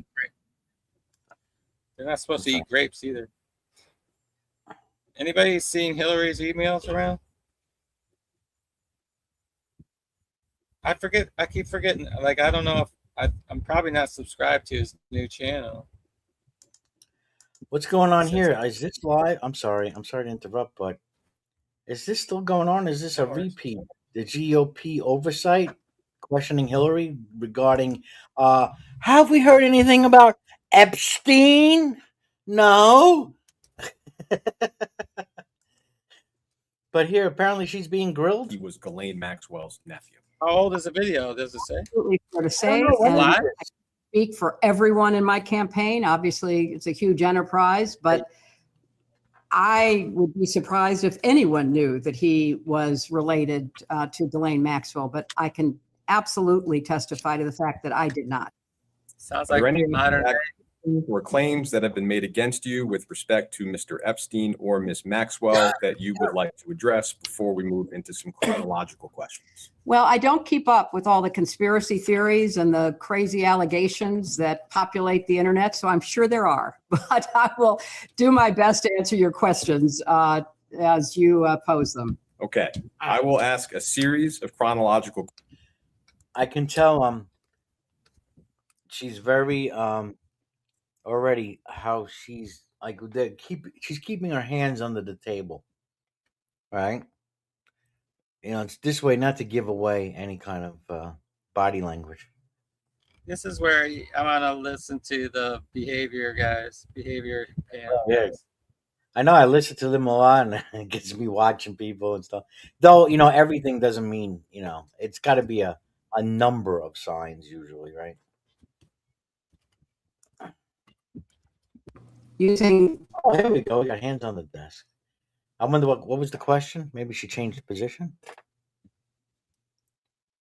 the rooms of the White House, using the grounds of the White House. This is live. That's many why. hundreds, maybe thousands of events, but many, many thousands of people. I was just going to ask if you could estimate how many people you might have met at those hundreds or thousands of events and receptions. Well, Council, I can't say I met every person who ever attended an event. Okay, yeah. I'm not gonna sit there and listen to, but that's a hard question to answer. You can't fucking give a number for that. I'll be like, you know, I met the people that came through the line, and anybody that came up to me that wanted to shake my hand. I don't know how many. That's what I'm saying. How many people have you met at all the weddings I've DJ'd? You know, come on. I mean, and she's a politician. She's done so many events. But anyway, And then it's like great. Like, how many could you like? You go to so many, like, to even identify one in particular. You might have met somebody that would be hard, unless it was a notable person. You know, like the first time you met the president. Remember? Oh, that was at that event.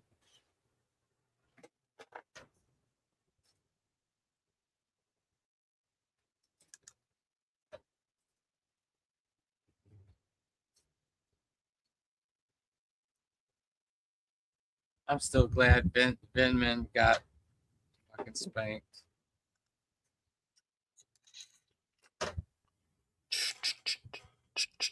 onions in limited quantities won't kill them, but if you feed them on the regular, it will. Toxic buildup. You better behave yourself, little Jay, or I'll start putting onions in your diet. Right. I'll put fucking onions. All right, good news. I got some good news. Good. You think Yahweh is harsh? You don't know what he's like.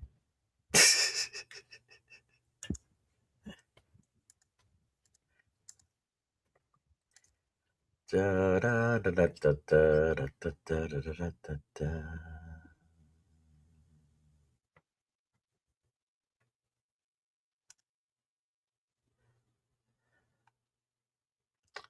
I'm really glad it like this is like a perfect day down here. This like was a perfect day. I got up I think I woke up about 9 o'clock. Took an hour to do the morning basics. I think I took a shower even. And then 10 o'clock took a little drive to where I can walk him out in the wild a little bit. And then went to town and walked around town. Anyway, spent an hour and a half, or spent 2 hours. It was 2 hours when I got back. So made some dough. Nice. So it's pretty productive. But man, it was 72 degrees this morning. You know, it was like so awesome. Just Yeah, I was out a little bit earlier, and I made breakfast and ate it outside, and yeah, it was perfect day. Definitely tell it's like a fall day, a nice early fall day. You know? Beautiful. And now it's just, continuing on. I think it's 88 degrees, maybe something like that. You're still warmer than me here. But it's not humid as it has been. You know what I mean? So anyway, it just feels like a beautiful summer day right now. End of summer.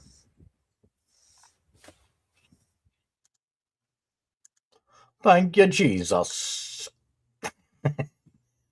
Beautiful night to make a pizza. Maybe I'll try one out. It's a little premature. I have a pizza left from yesterday now when I bought it. The ideal, like that, okay. So that just was an hour and a half proofing before it got refrigerated, and that's only to build up a little glue. Build up, whatever you need the dough a little bit. It helps strengthen it and stuff. But anyways, this dough then it just stays refrigerated for up to 48 hours. But like ideal is like around 30 to 36 hours supposedly. But the one that I did make so far, like just my first try, was so fucking awesome. The way the dough, the crispy crust, but it's airy. I don't know. I can't describe it. It's different than what I was expecting, and it's different from anything I've eaten anywhere else. That's pretend like supposed to be doing this.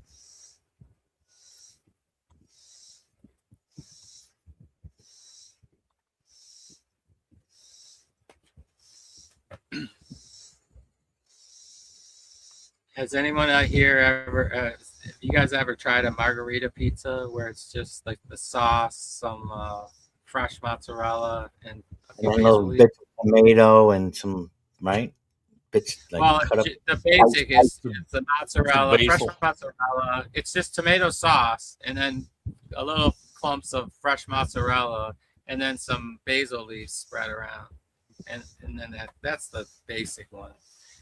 Some people throw on a little pecorino romano, or something, maybe give a little more flavor.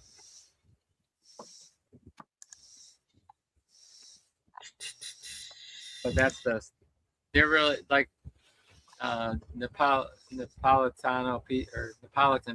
Neapolitan pizza is one of those things that's like strictly regulated over there from the tomatoes that go into it, and the other things, the flour, blah blah blah. Gotcha. Oh wow. Not that means anything really, to the average taste bud. Very good. Okay. All right.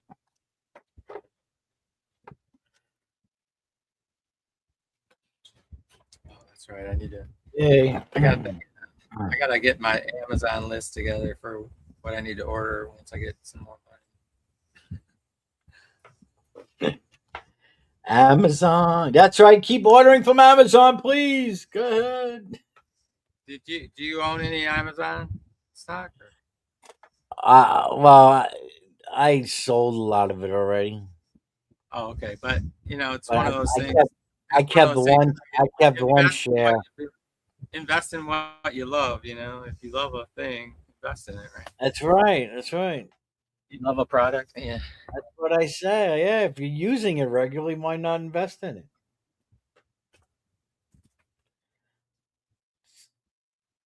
The Amazon did the stock split a couple years ago, and then that's when I bought, and then I sold it because it did well, I gotta say, and I just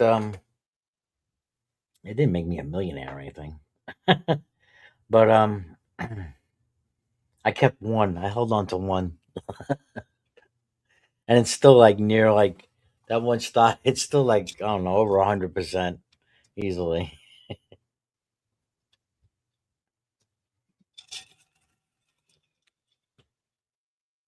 But there are things called EFTs which I like. They pay dividends, and one that I have holds Amazon, so I still get Amazon exposure. So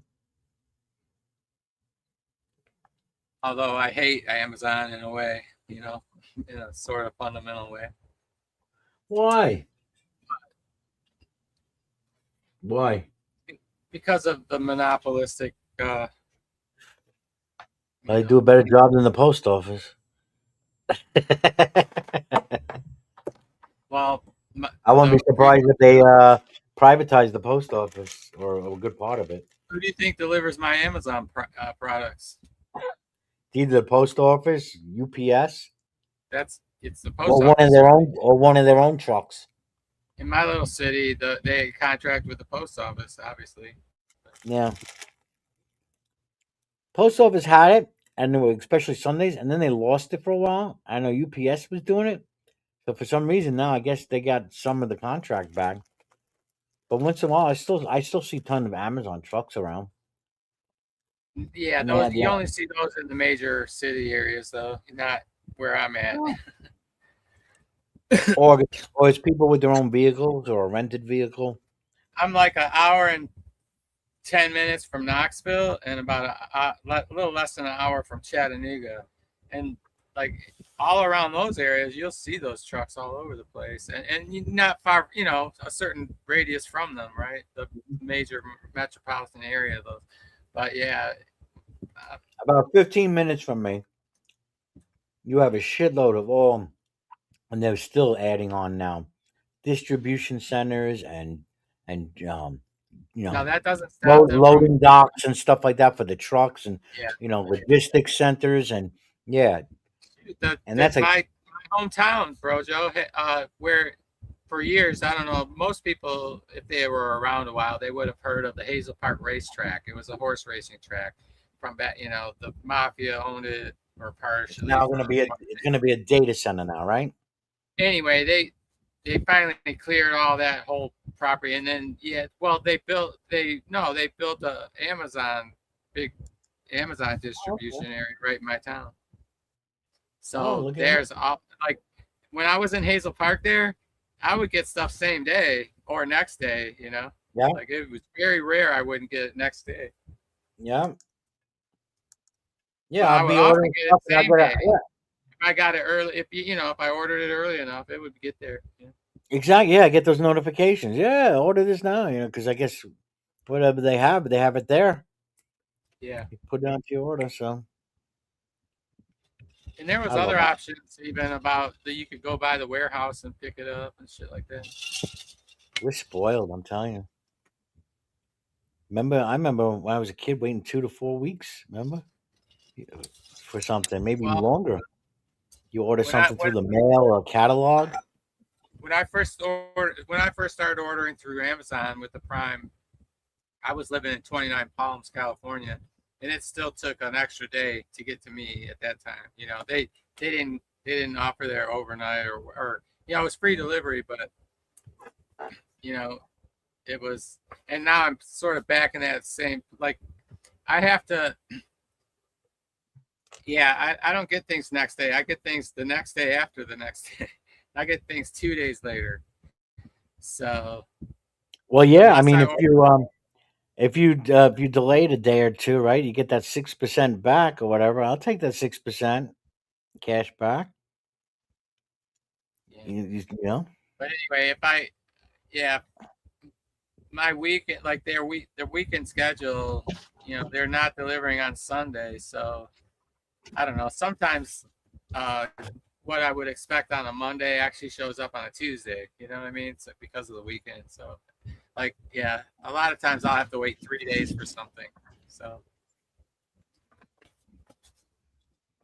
I don't have the instantaneous gratification like I used to have.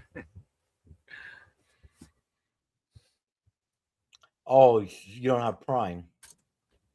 No, I have Prime. I have, it just, my location is so, it's more remote, Yeah, so I don't.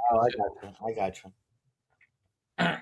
Yeah, as opposed to where you lived earlier. I mean, it doesn't seem that remote to me. I mean, it's, it's not the big city, but there's a decent sized city just 15 minutes up the road, but that's closer to Chattanooga. Sandy, we'll have to ride out. I'll be back when I get back. If I get back, enjoy the rest of your stream. Thank you very I much. bet Sandy Sandy. has issues with deliveries.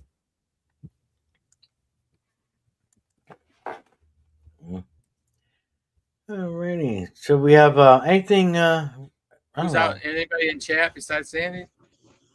Not really. DT's in chat. Well, What? That's not in here already. Nerdy's out there. Yeah, that that Frank guy was that was there in for here a yesterday. second. I thought. Yeah. Is there? Frank, I'm gonna see you Sunday, Frank. Frank Sunday.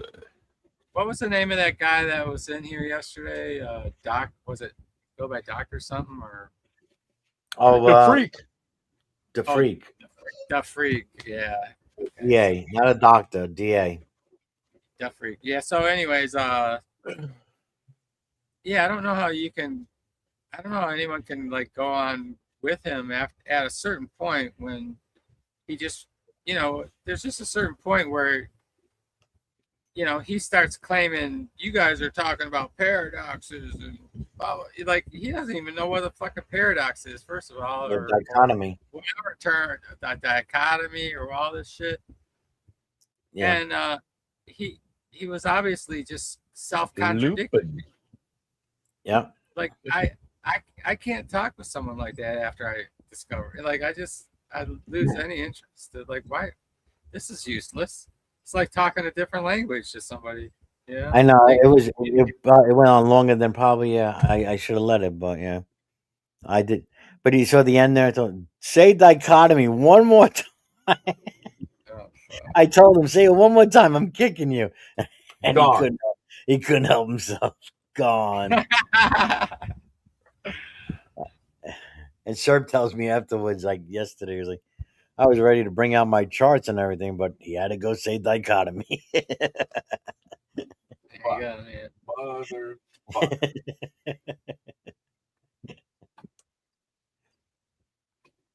And somebody played the clip from Pulp Fiction.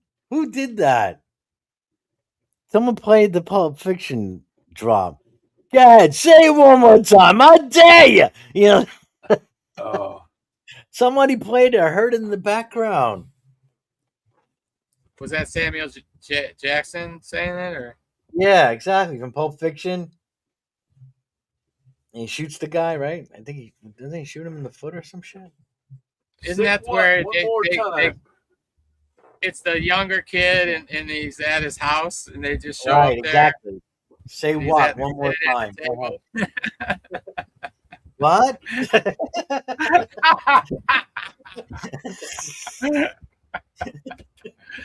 That was I should watch that again, man. That's a fucking classic.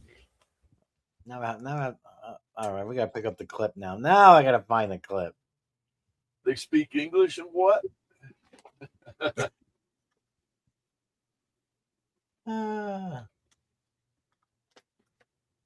Say what again? I dare you. Here it is. Here we go. 1 minute, 2. Oh, right, 3 minutes. I didn't get your name. Oh, here we go. Classic. Your name. I got yours, Vincent. Right? But I never got your My name's Pitt. And your ass ain't talking your way out of this shit. No. I just want you to know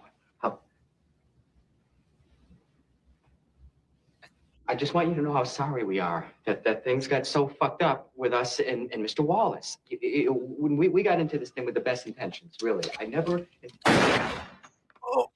Oh, I'm sorry. Did I break your concentration? I didn't mean to do that. Please, continue. Oh, God. Just killed my friend. You were saying something about best intentions? What's the matter? Oh, you were finished. Oh, well, allow me to retort. What does Marcellus Wallace look like? What? What country you from? What? What ain't no country I ever heard of? They speak English and what? What? English, motherfucker. Do you speak it? Yes. Then you know what I'm saying. Yes. Describe what Marcellus Wallace looks like. What? Say what again? Say what again? I dare you. I double dare you, motherfucker. Say what one more goddamn time.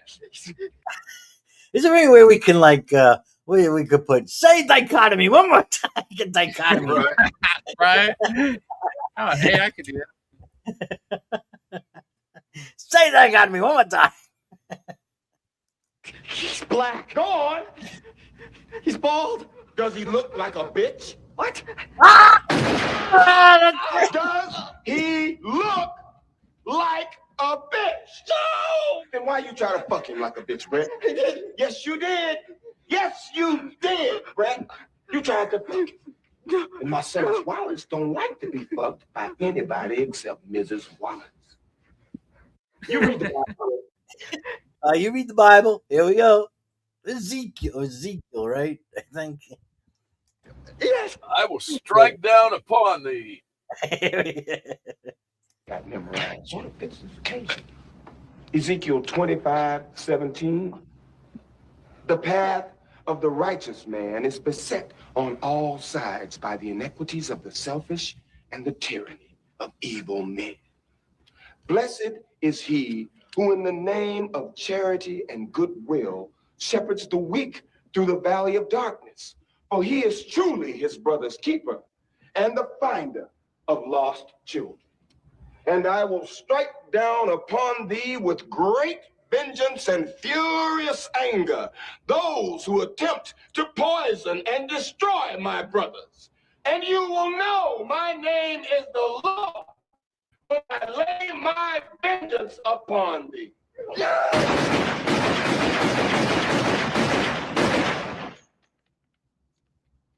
I guess that was Travolta's cue. I didn't get your name. Woo! When I break out the Ezekiel, man, get ready. Say Jesus one more time. You might just meet him.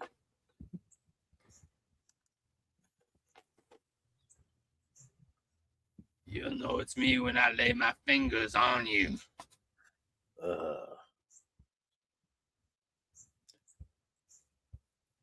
I'm sorry. Did I break your concentration?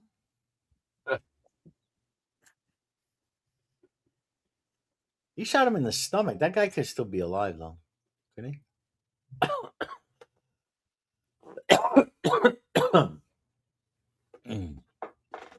I suppose it's possible. The other guy, that black guy in the corner, he's that guy who does all those special effects, the comedian. His mouth, right? Yeah.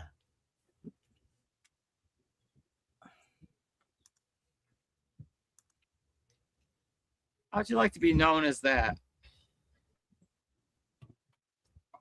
What, the comedian? Or That's the only thing that guy's known as. I think, like if I've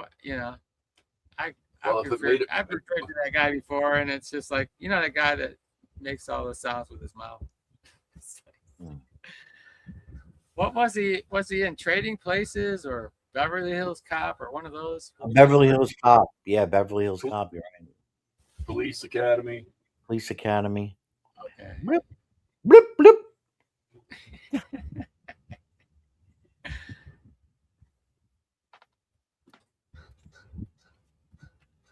Ooh, Ted the Atheist is on the prowl again.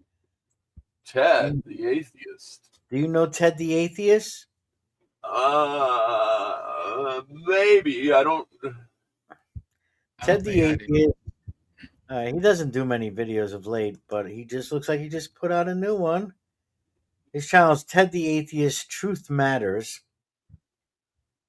And he'll go around, bike around, and if there are people like Christians evangelizing and stuff, he'll start asking them questions. And he's got his body cam on. So it looks like he's here. Ted the Atheist versus Christian who thinks the Bible isn't fiction.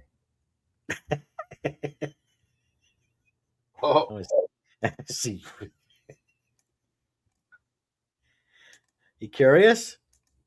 Oh yeah, hell yeah. Go ahead. I thought you were gonna put on a video. Yeah, or well, invite okay, the here you guy go. in or something. There you go. Christians on campus. What's that? Flyers. That's it. That's it.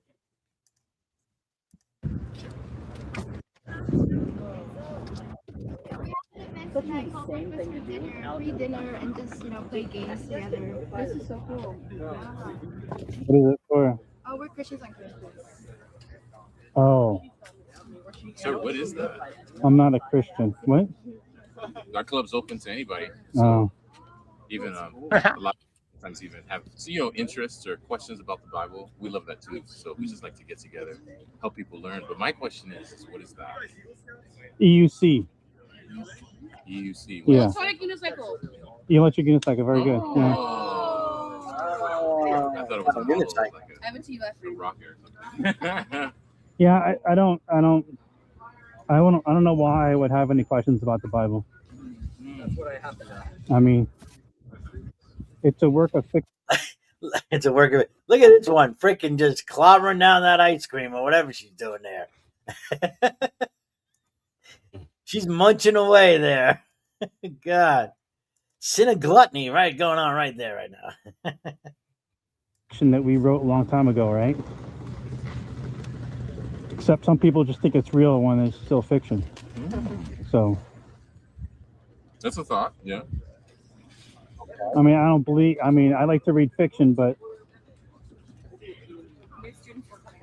I mean, I don't go around thinking, Spider-Man's real or anything like that, right? So, Trying to stir is them up. that out there or Not what? reacting. It's a hot take, yeah, sure. One you're entitled to. What do What's you your mean? name? Ted. Ted. Yeah. Randy, nice to meet you, Ted. So, yeah, I care about what's real, what's true. Mm-hmm. They don't seem to know where to go with this at all. They seem pretty inexperienced. Let's see. I might have the same If reaction. you so have a far. story that you posit that's fiction, I don't see how you can even defend it. Wow. Wow, I never had anybody say that to me before. I would say Wow. I wouldn't defend the fiction either. I'm just Something curious happened why. with fiction. Yeah, I mean, I'd be asking, okay, why do you think it's fiction? I think that would be the natural question to come out. I mean, think it's why I would ask them why do you come to the conclusion it's fiction rather than being Same on question. being agnostic about the Same question. like it seems like you'd have to have evidence that is lacking. But go ahead. Fiction. Well, you think it's not fiction, but it's full of fiction. So, Let me go finish. Burning bushes don't talk, sticks don't turn into snakes. There's lots of things in there that's just they're fiction. So for you to say it's not fiction, would have to think that all those things are real. And if you don't think they're all real, then you can't say you can't make a blanket statement that it's not fiction. But if you think it's all real, then you believe in some form of magic or something. And you couldn't even, in order for us to believe in anything, there's two things we got to do. We got to define it and demonstrate it. And if all you have is a story full of fiction, how are you going to define and demonstrate that magic happened? You can't. So you're just believing it just because you want to. And so for you to say it's not fiction is a statement that you couldn't possibly defend. You're making an assertion about reality that you can't even begin to defend that. I would pose. You said Ted, right? Yeah. I would pose the other side of the argument is equally true for you, What's because that? for you to say that it's fiction. Well, it has fiction in it, right? I mean, sticks turn to snakes, and I mean, there's a lot of things in there we Supposedly, can. sure, but humor me for a second. For you to say that there isn't a shred of certainty. I never said there's not a shred. Okay, A lot of the way the stories were written back then were they took some facts and they filled it full of fiction. I see. So you're not saying it's fiction. You're saying No, it's a work of fiction. It's a work right. of fiction. I mean, it has some real places and stuff like that, but it's largely fiction because that's how stories were written back then. Okay. So Would it be safe to say, to accept summarize your premise, opinion, Ted. in your opinion, you don't believe that it's real? I believe the book is real, but the story is obviously fiction. Okay, the story and the God that it represents is not real. Is that a good summary? In your nobody even knows what a God is, so Sure, why would I even? Sure, but just for the purpose of trying to have some dialogue, I just want to know where you're coming from. Like when you say fiction, you're not necessarily referring to 100% of it. You're saying you're saying maybe the stories, some things that are mentioned, A lot of it's and fiction, yeah. the person that it's speaking about, fiction or not real. You mean a God? Yeah, sure. Well, you say it's a person, but we don't know what it is. No one's ever defined it. But the reason why I think that your statement is just as much as questionable as mine is for you to make a statement that the stories or the God that it represents, the being, the entity, it would imply that you know just as much about the universe as I do. No, I don't have to. I know. I felt he was going to go there and try to tell him he's got to prove a negative.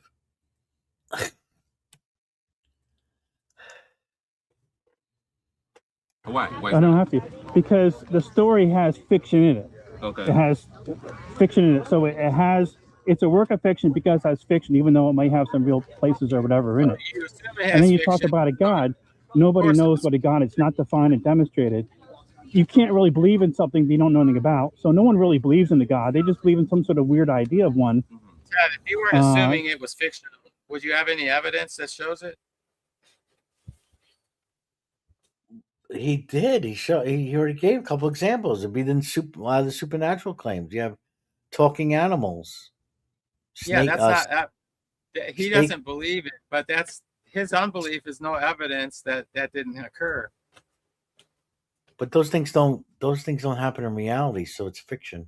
No, they don't have. Like we might not have witnessed it. For you to say they don't happen in reality, how do you know? Have you ever seen a stick turn into a snake? I've not seen a lot of things, but that doesn't mean they can't happen. But we have evidence for a lot of these other things. You can't. A lack of evidence isn't evidence of, unreality. A lack of evidence. So you believe sticks can turn into snakes? Yeah, I believe I believe those biblical accounts happen. I believe in talking donkeys. Why? Why? Yeah, because why? I believe the witness of the authors. That's why. So you believe you don't have any evidence of it. You don't have any evidence that it's any more evidence that it's possible for a stick to turn into a snake than anybody else does that it's not possible for a stick to turn into a snake. Well, I have good reasons to think it's true. I mean, not evidence. It's all things. Are your reasons better than those of not believing it's true? Because you're totally relying on hearsay. I find myself to be. I think I'm a reasonable person, and I adhere to where the facts go. So yeah, that's why. Would you agree that there's a lot of good reasons to think that sticks don't turn into snakes? No. Okay. Not if you grant a creation world view, because you're kind of doing an internal critique here. So all I'm going to suggest is anybody that allows that God created the world and doesn't allow. You said you were a reason. You said you were a reason. Doesn't allow. Hold on, excuse me. Anyone that doesn't allow, or anyone that allows that God created the world, like in an argument or whatever, and then laughs at or thinks it's stupid to suggest that maybe a donkey can talk. that person is left the argument. You know? Oh shit! Here we go again.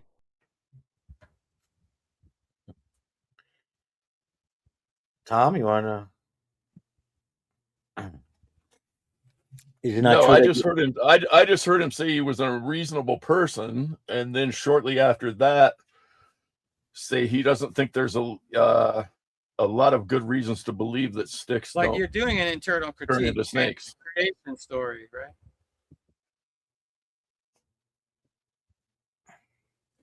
but critiquing the claims of the Bible? Well, And no, that- you're No, critiquing I what was critiquing your you're claim that critiquing you're what I that you're a reasonable man. Yeah, well, I am reasonable. There's Does good a reason reasonable to think does a the reasonable person book created.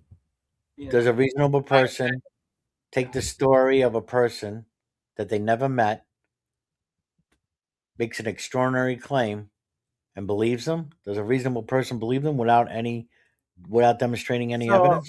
you sound like you're one of those people that make the specious claim that extraordinary claims demand extraordinary evidence. That's I just wonder. I asked the question: do reasonable people just believe a person on hearsay that they don't know about an extraordinary claim? Yeah, an extraordinary claim like sticks turning into steaks. That's an extraordinary claim. If a stranger told you, "I saw a stick turn into a snake," would you, as a reasonable person, believe them without him demonstrating any evidence? Okay, so let me ask you, bro, Joe. Say I you can't. No, discover. this is the second. Wait, ironic. Really, I mean, honestly, it's the second time I asked the No, question. you It's need to really answer this, and then by answering this question, you'll understand my answer, right? okay. So Well, I'll give you a chance. okay, so even though you might not have experienced a talking animal, let's say, but say a person did, okay, first of all, would you say the same?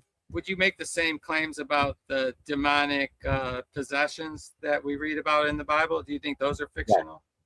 Yes. Huh? Yes. Okay.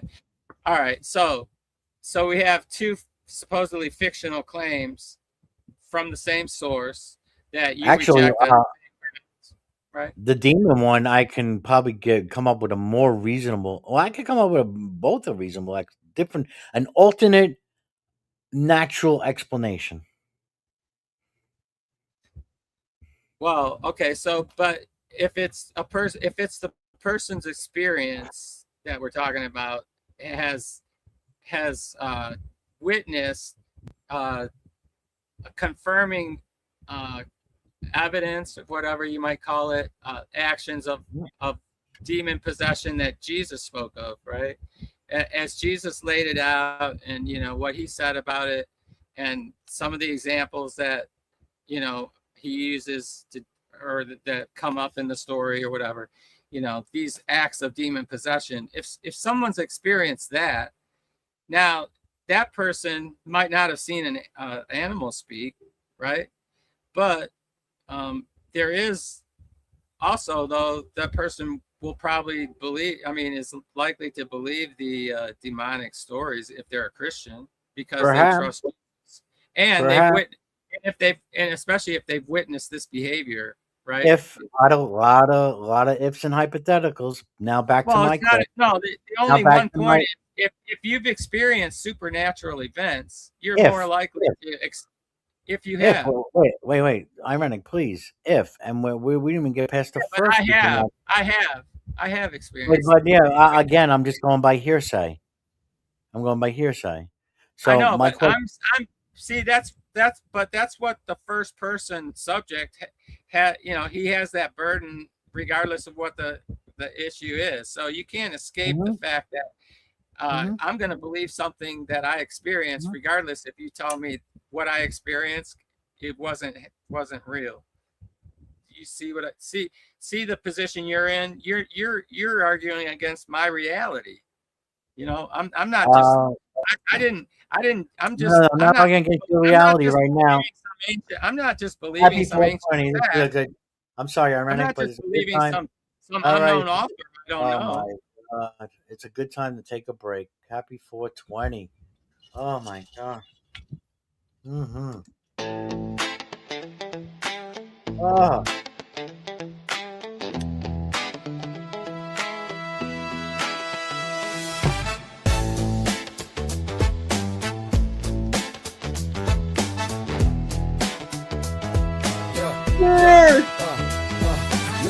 Baseline snapping, my soul's in a trance, feet tapping, caught up in the dance, spinning around. This rhythm's a thief, stealing my crown, leaving no relief. Bass drops heavy, heart skips a beat, a symphony of steps. My mind retreats, neon lights on, colors collide, lost in the groove, nowhere to hide. Echoes of a hook, it's haunting me, loops in my brain, no chance to break free.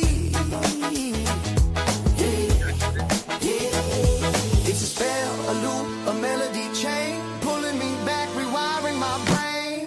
Bring on that song, can't get enough. This groove is strong, the rhythm's tough. Over and over, it's taking control. That groove has broken me. Shadows on the wall dance just like me. Mirrors in the room reflect ecstasy. My sneakers squeak, the floorboards creak. Baseline speaks in a language unique. Sweat drips like ink, writing my fate. When it's not Story of rhythm, too late to escape. It's 422. So, are you going to answer my question? What's the question? Cheers. Cheers. Yeah. So, you say there's no reason to. Is it for me to reasonable? believe my experience. That's what No, you're no, no. suggesting. I'm not talking about your experience. Is it reasonable to believe the story of a stranger who makes an extraordinary claim, and based on there's no evidence? You have no evidence. He's just telling you. Maybe he has a little bit of a reputation. I don't know, but there's no evidence. It's just his word. Well, the Bible is one piece of evidence that forms, some kind of bit for when a person is trying to answer the big question of life, like where did I come from, right? So when you've experienced a number of what some people call supernatural things, when you've experienced those things, it's not unreasonable to believe in them, to believe your experience, especially if you're sane, a normally sane person, So I believe the testimonies of people's experiences, because I had weird supernatural experiences, even though they're not the same experiences, but they had experiences, I had experiences, so therefore what they're saying in the book must be true.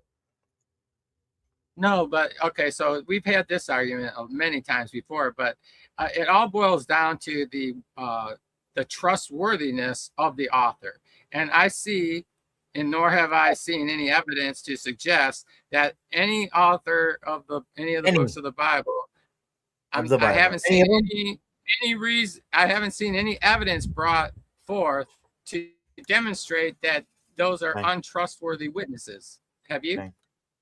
Yes. What's the evidence that they're not trustworthy? They're anonymous. Can I say something? They're anonymous. The Gospels, especially the Gospels, are anonymous. We don't know who they are. Okay, so your argument is that if an author is anonymous, they cannot be speaking truthfully. Yeah, because we don't know about the person. We cannot get an accurate record from an anonymous source. That's your claim? You think that's a reason? Well, especially when it comes to extraordinary claims. Well, you tell me when you want an answer. Go ahead. No, Okay, so especially when I don't know the person, I don't know his character, if he's an upstanding citizen, if he's trustworthy, I have no idea. Wait a minute, let me finish. There's already an extraordinary claim on the table, now written by an anonymous writer. Yeah, not trustworthy. What's so extraordinary? Like, why why does the extraordinariness of the claim relate to the author's, disposition? Because he could be delusional. He might have mental problems. Okay, what evidence, Brojo, do you have that any of the authors of the Bible suffered from delusion? No, I have evidence based on the consensus of a majority of the scholars that the authors of the Gospels, Matthew, Mark, and Luke, are anonymous.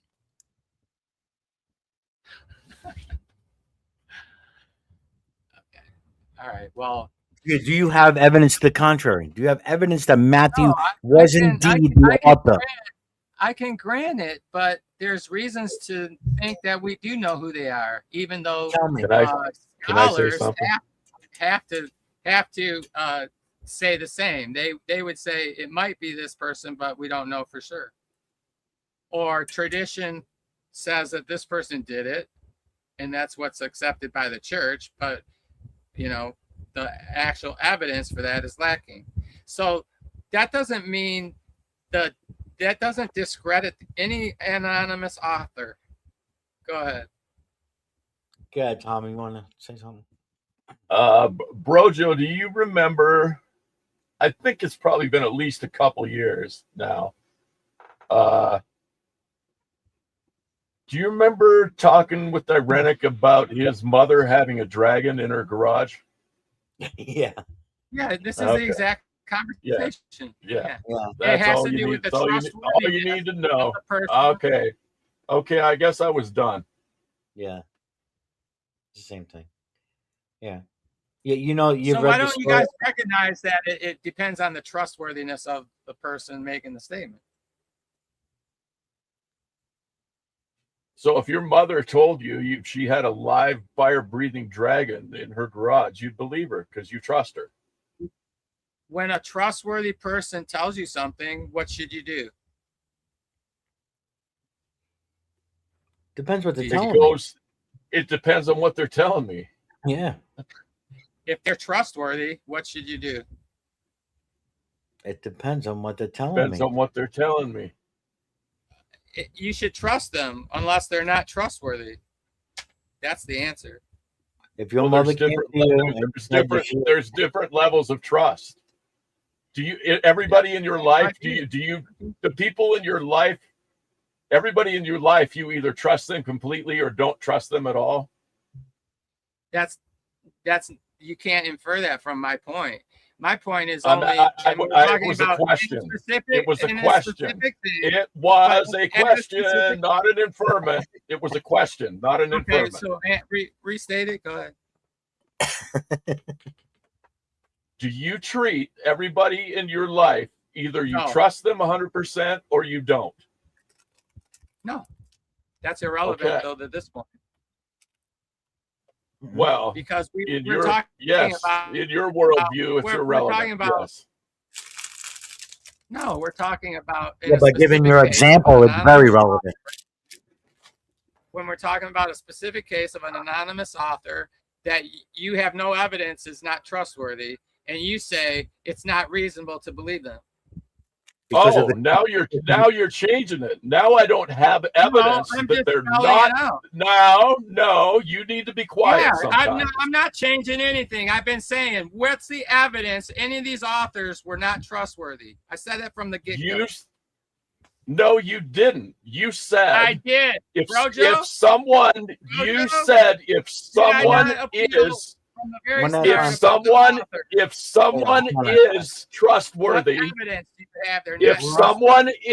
trustworthy, you should trust them. That's what you said.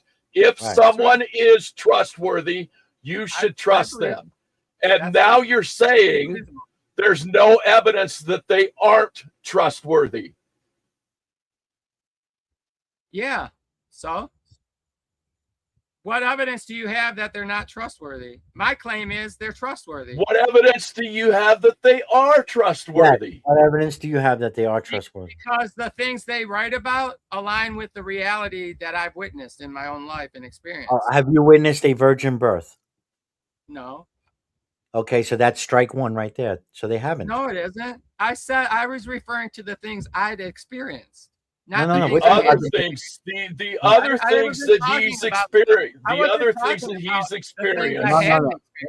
would experienced. lead him to believe they're Hold on. trustworthy. Ironic. We're talking about the I wouldn't trustworthy of expect. their I wouldn't expect a ironic. witness. I Ironic. wouldn't Oh expect my a witness. god. We're talking about the trustworthy. Absolutely pointless. We're talking about the Why trustworthiness should of I the think? writer. We're talking about the Yeah. trustworthy of a writer. Of a writer. Yeah. Yeah. The So trustworthiness of a writer. when large portions of what they write about or disclose matches exactly the Matches reality as I see it, the reality I've that experienced, have you seen it. reality that Okay. I've All right. All right. Stop. Stop. reality. Hard stop. I'm Hard talking stop. about my Hard subjective stop. Hard. reality that no one else has experienced. Go ahead. Hey, No, do you I'm remember? gonna go. Stop. Go ahead. Stop. Both of you. I know because you're telling me they're trustworthy because they are writing about a reality that is consistent with mine. So where in the fucking book are they talking about any part of your reality? All right, and if you want to talk about some simple claim being out of place, something that happens in natural human interaction, whoop-de-doo. All right, but we're talking about these supernatural claims. This is a person, anonymous, I mean. We don't know who Matthew is. You claim you do. You claim that is Matthew. All right? And that the claims that he makes about virgin birth and all the miracles of Jesus and resurrection, right? This is consistent with a reality that you're aware of now? Really? Go ahead. Just one of them being the demonic possession thing, but there's other things that also just like when you take, if you study the Bible at least like I have and have taken from life and the Bible and my experience as I have, all of it points to this spiritual world that's real, and I've interacted with it, so I'm not going to give that up. So go ahead. Yeah, go ahead, because I know that you refer to a demon possession because I know you had an experience with your dad exorcising a demon. And I don't know how old you were,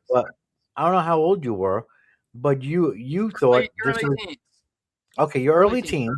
So you thought this was really happening. When have you Yeah. ever thought I- have you ever thought that there was a possible and there are alternate natural explanations for what was going on? There was no reason to seek alternative theories. Why not? It was obvious what was going on. Why? Because you blindly trust your father. No, because I blindly trust my eyes. Yeah, but your eyes could have been seeing a seizure, an epileptic seizure. No, that's not what I was watching. I know what a seizure's like. You were a teen, right? It could have been some kind of medical condition. Convulsions. He could have had convulsions. Look, it was what it was, dude. I mean, you're Because not going you to thought convince it me it was. was anything. Because you were convinced that it was what it was by yeah, those yeah, who you trust, by those you trust as an authority. Yeah, me, the consummate fucking skeptic and the consummate resistor of authority. No, I'm not that type. You were a teenager. You were still obedient to your parents. Well, you could ask them about that. I was known as the black sheep of the family, even though I was a good kid. I mean, I'm not saying I was a criminal. But you believe that what your dad was doing or teaching or I whatever. believe the events that, as they shook out, I believe them. Yeah. Right.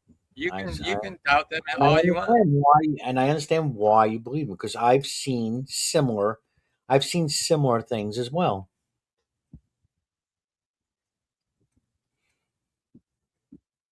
I have.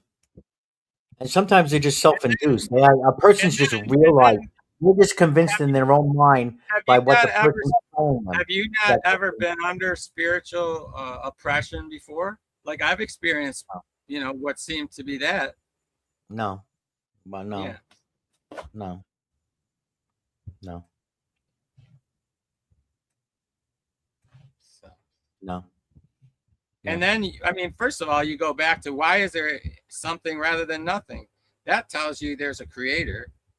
So all this business about, well, how do you know it's Yahweh? Well, a lot of it, because when you look at all the evidence, and then you can see like what religion most aligns with my life experience has been this, this Holy Bible, especially when it talks about how men are and what's behind their motivations. That's a big part of it too. I think that's, as I understand what God made human beings and what it means to be free and loving and a moral creature, that's what we are. So I don't know what other religion paints us in those kind of details, but it seems to, the way I read it. I think some other religions do. And then there is such a thing, it seems to me that morality is real. There is good, there is evil. There's another reason to think there are good forces and evil forces, And then what have other people written about these forces? Okay, then you look at the different texts, you listen to the various stories, and well, doggone it, if that don't line up, this is, it's a good predictor of what, if a text and what you learn from it becomes a good predictor of human, behavior and things like that, I think that's an important evidence too.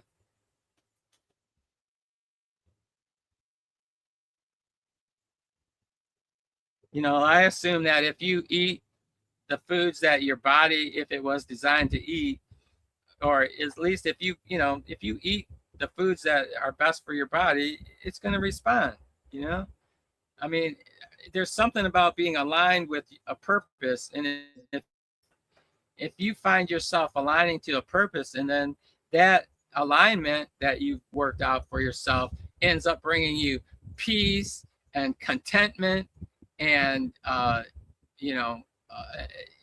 a feeling of integrity, having, personal integrity and, walking in love towards your neighbor and things like that. Fuck, what else? I don't want to trade that for anything. Especially since I'm just pursuing what I think is true in the doing. So that's all. Shall I continue with this interview, I guess? Yeah, I guess. Yes. Fine, it's not anything. And if it's not anything, then it's a nothing. So if someone says, like me, says there is no God, it's because the word doesn't refer to anything real. So it's nothing. So I don't have to know special stuff to identify the fact that we don't know what we're talking about. Therefore, how can we even talk about whether it's real or not if we don't know what we're talking about? So it's nothing. As long as we don't know what we're talking about, it's nothing. And the statement "there is no God" stands logically because we have nothing to talk about. There's nothing there.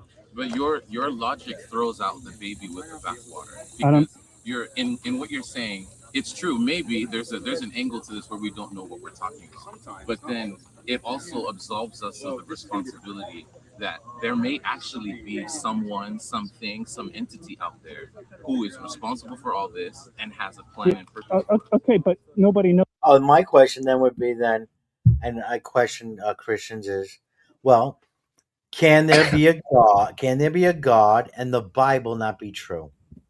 I mean, that's what pretty much he's saying. He's saying, well, then there could be a God. It's just not the one that we believe in the Bible. Right, but if it brings you, happiness. Hey, if everything you read of in the Bible is consistent with the way your life experience has gone, I think you'd be crazy to go searching much for, I don't know what would pique your interest so much. Well, something maybe any other religion. Well, this girl just others that don't conform to reality as you've experienced. Okay, that makes sense, huh? How would you know unless you investigated them? Well, I didn't say no one should investigate it, but that's exactly what you just said. I mean, I'm not saying you should. Why would you look any further than the Bible if the Bible describes everything that you're experiencing? Right. So, and I stand by that. So, but that doesn't mean you're not open to others who come and challenge you. But why would you? Why would I be open? No. Why would you describe it to others? Why would I describe it to others? I'm saying just because I would have no impetus or motive to go searching for another truth that I don't know is even out there, right? I mean, that I have not have any evidence of, but if I already landed on this view that seems to be full of evidence in my life. Okay, so I already said I don't think there's an impetus to be motivated to search, but my claim was that doesn't prevent me from being open to others who might have other suggestions, and I would be happy to talk with them about it. That's all I'm saying. Pretty much you're saying Christianity is working for you. You have no reason to look further. Right? It's working for you. I'm saying that's keep up the good work. A person in that position isn't in an attitude generally to go, searching out something, that he doesn't know is there when he's got something that seems as real as anything. That's all I'm saying. Right. You should hang on to that then. But all I'm saying, I see, that person should remain open to others who have had other experiences, maybe. So. Like myself. No, not if they don't agree with the Bible. Yeah, what if they don't agree with the Bible? Oh, I mean, you should hear them out and see if they say anything reasonable. That's all I'm saying. Reasonable. Well, how could they say anything reasonable if it wasn't in the Bible? What if I come up with a more extraordinary claim? It's reasonable to believe extraordinary claims sometimes. Right, if they're in the Bible. Is that what your testimony is? Okay. Last Easter, I went and visited a cemetery, and I saw 10 ghosts come out of the graves, and we started having a conversation. We actually even sang a song or two. Do you believe me? Oh, were you saying that actually happened? No, I don't believe you. Why not? Context. Because of the It context. lines with the Bible. Lines with the Bible. People coming out of the dead, ghosts, vision. Yeah, it does align with the Bible. The fact that non-believers will treat a person in my position like you're trying to treat me. Yeah, that part's aligning. Think I'm a fool? I'm telling you a story. Do you believe you don't believe me?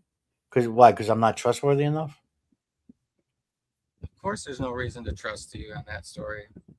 Why? Oh, on that story. Because it's obvious you just made up a story to. No, well, how do you know that? Put me in because I'm smart. I'm smart. Let's pretend I didn't make up the story. Okay, so you didn't make up so you had a meeting with a bunch of angels or a bunch of ghosts? Ghosts, yeah, in the cemetery. All right, cool. What significant does that make to your life? Life after death. It aligns with the Bible. So you believe in an afterlife now? No, I don't know what I was talking to. I know I was talking to some ghosts, though. I don't know who I was talking to. I didn't have a chance to interview each one, see if they were the actual person in the grave, and I don't know. Well, why'd you say they were ghosts?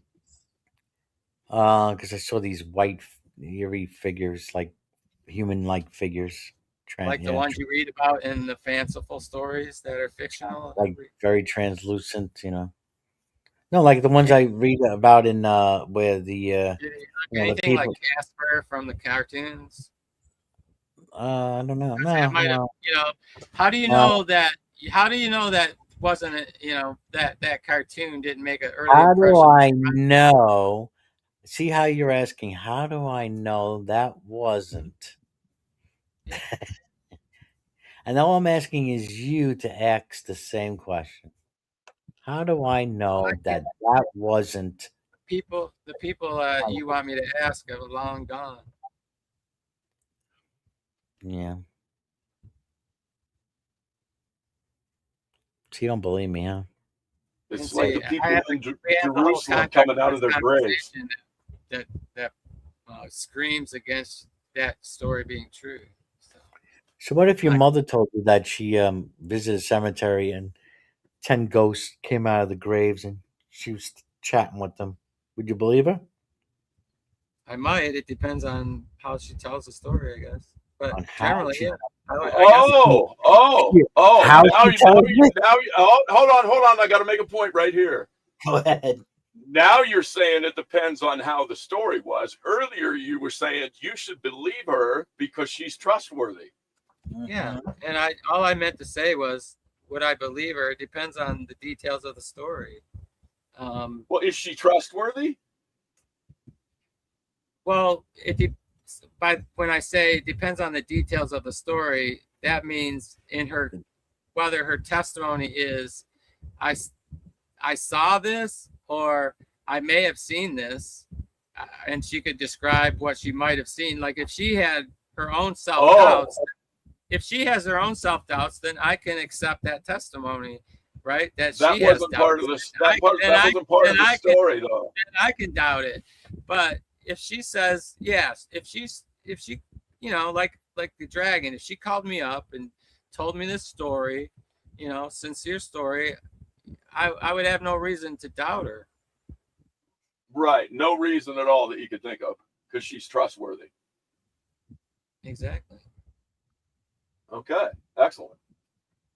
And I might say, is there any way I can see this thing? Or if I go there, will I see the same thing? I might investigate something like that. But why wouldn't you just trust her? No, if she's she's trustworthy. Trust and verify, something like that. Oh, now we're into trust and verify. So how do we verify the writers of the gospel? I'm just saying, in a situation like that, my curiosity would be piqued, and I'd want to see what you saw. That's all. No, what you said originally was if somebody's trustworthy, you should trust them. That's what you said. Yeah, and I did. I said that. And just because that I said, if she called me with that experience, I'd want to go see it, is because I'd want to experience it.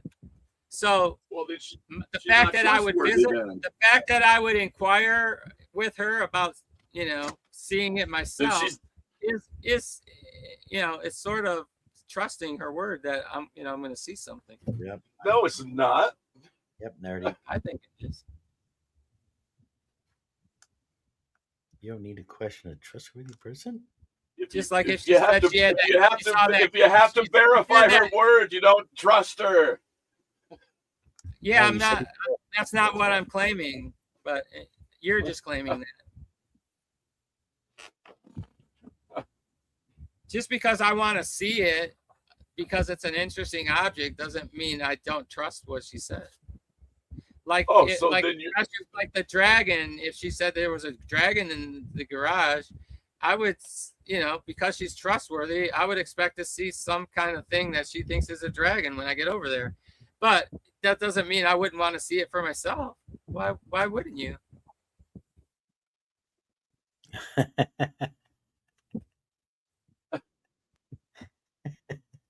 So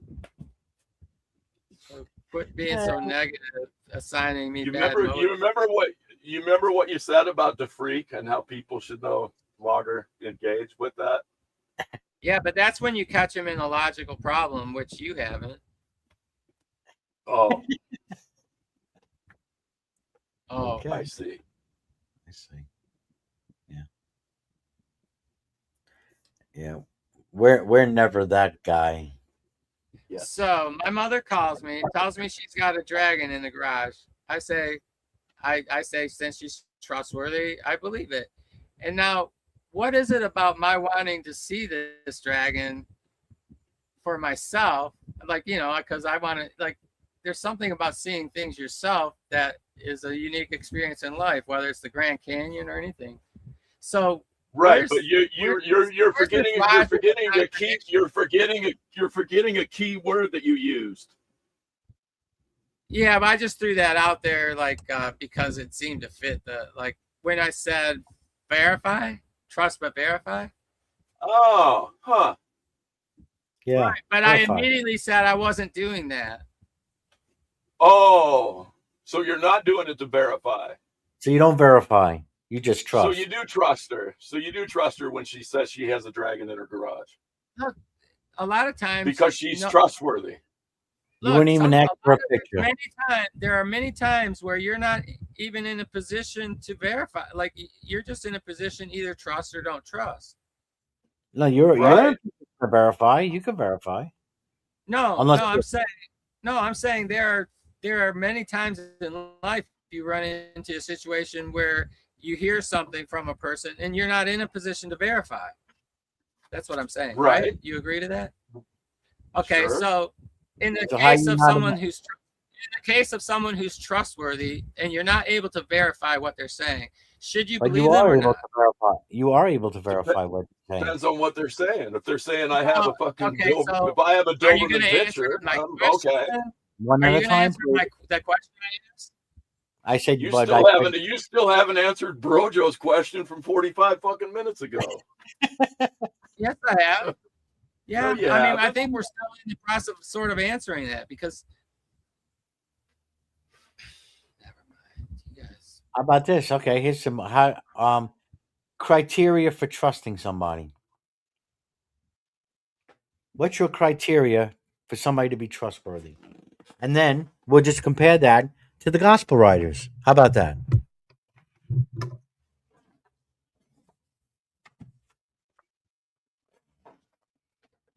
No?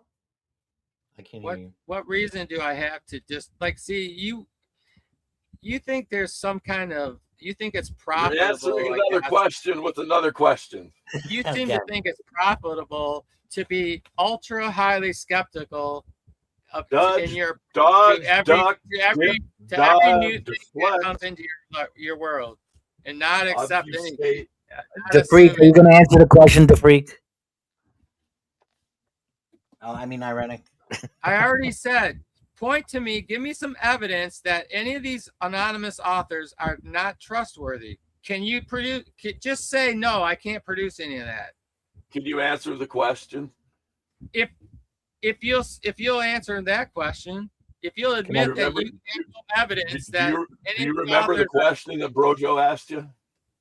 No, not exactly. I didn't think so because you're too busy deflecting and dodging and obfuscating. No. Red herring. Red herring. No, because look, a squirrel. You want me to give you a reason? You don't understand, DT, that sometimes it's obvious by the person with the question they ask. It makes it obvious that they have no clue of the point they're missing. So you just can't answer the question. The simple fact that I have. But in that case, okay, when that happens, it's usually helpful to maybe ask them a different question that once they realize the implications of it, they see the mistake. Maybe once in a while, but not every fucking time. And they go, I wasn't thinking about that. But you can just remain blind, doubting Thomas. I would say you're blind, Thomas. Not believe me, ironic. I've gone through all the implications years ago. Say whatever you want about me. All right. So you want me to give you a reason why the gospel writer is not trustworthy. I'm asking if you have any evidence that there's not trustworthy. That's all I'm asking. You might not have any. Yeah. Do you want evidence or do you want a reason? Yeah, I mean evidence. Evidence. Well, evidence. So you want me to prove they're lying? Is that what you're saying? No, I'm saying, I'm just asking if you have any evidence that they're not trustworthy. Yes, they're claiming fictional stories are true. Oh, so you're like this atheist we were just listening to. Yeah. First Okay, of all, we don't even know who they are. Yeah. So you We seem don't to even know think who. that Yeah, we don't know who they are. So they're that's untrustworthiness right there. They're anonymous.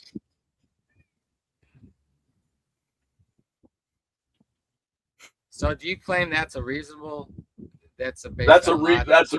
that's a reason not to trust. Yeah, what it's a they reason said. not No, I'm Yeah, not. right. I'm at, the question was that a logical response? Yeah, it's reasonable. I say it's reasonable. Not fallacious. It's not a fallaciously illogical response. What's the No, fallacy? it's not. It's not a logically fallacious. What's the fallacy? No, it's not.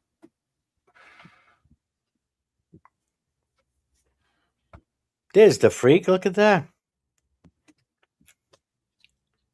Oh, now we need service. There's a word I'm trying to think of that I need to think. Service. Summona. Maybe if I take another hit.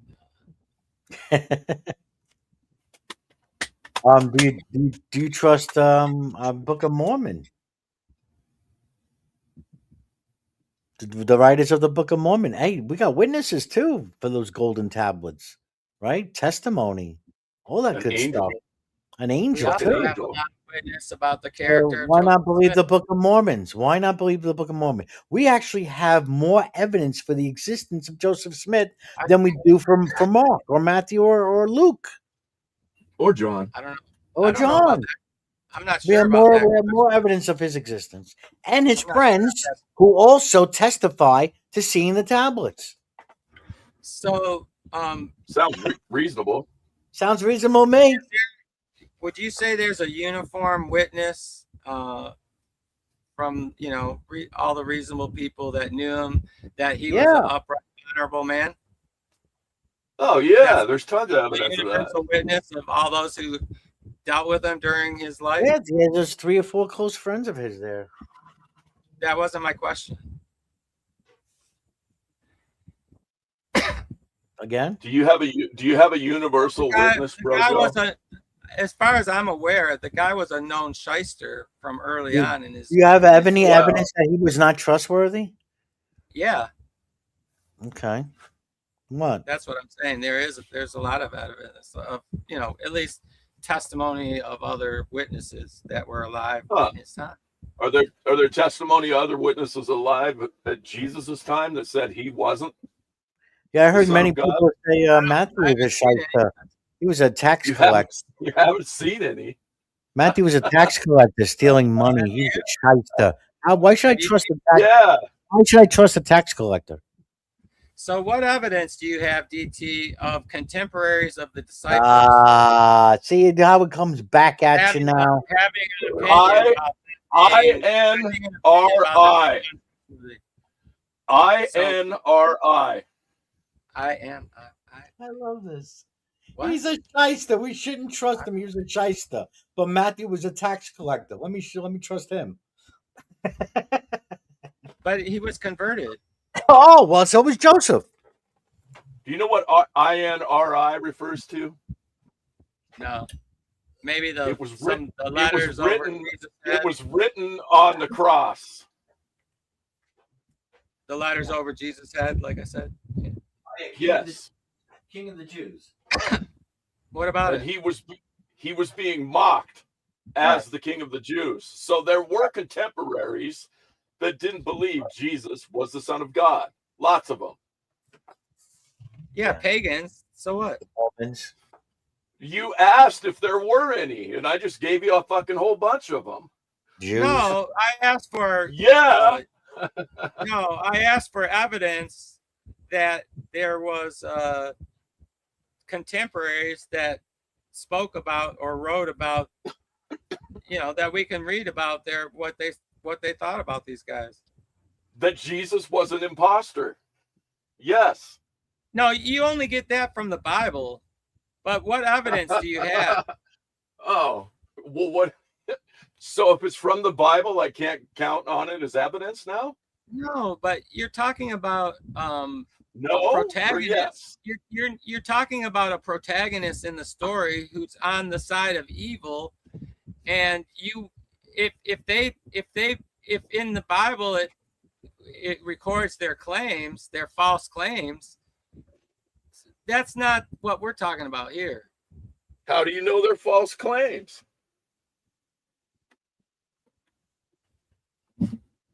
Because they lied about Jesus. How do you know that? You're lying about Jesus. No, It's easy to according say, to isn't it? According to the Because, testimony of who? because I believe the biblical authors. That's why. Why? Because there's no reason not to believe them. No And reason. whatever the worldview that they write and entail upon matches the world that I see around me and live in every day. Oh, people rising from the dead all the time, man.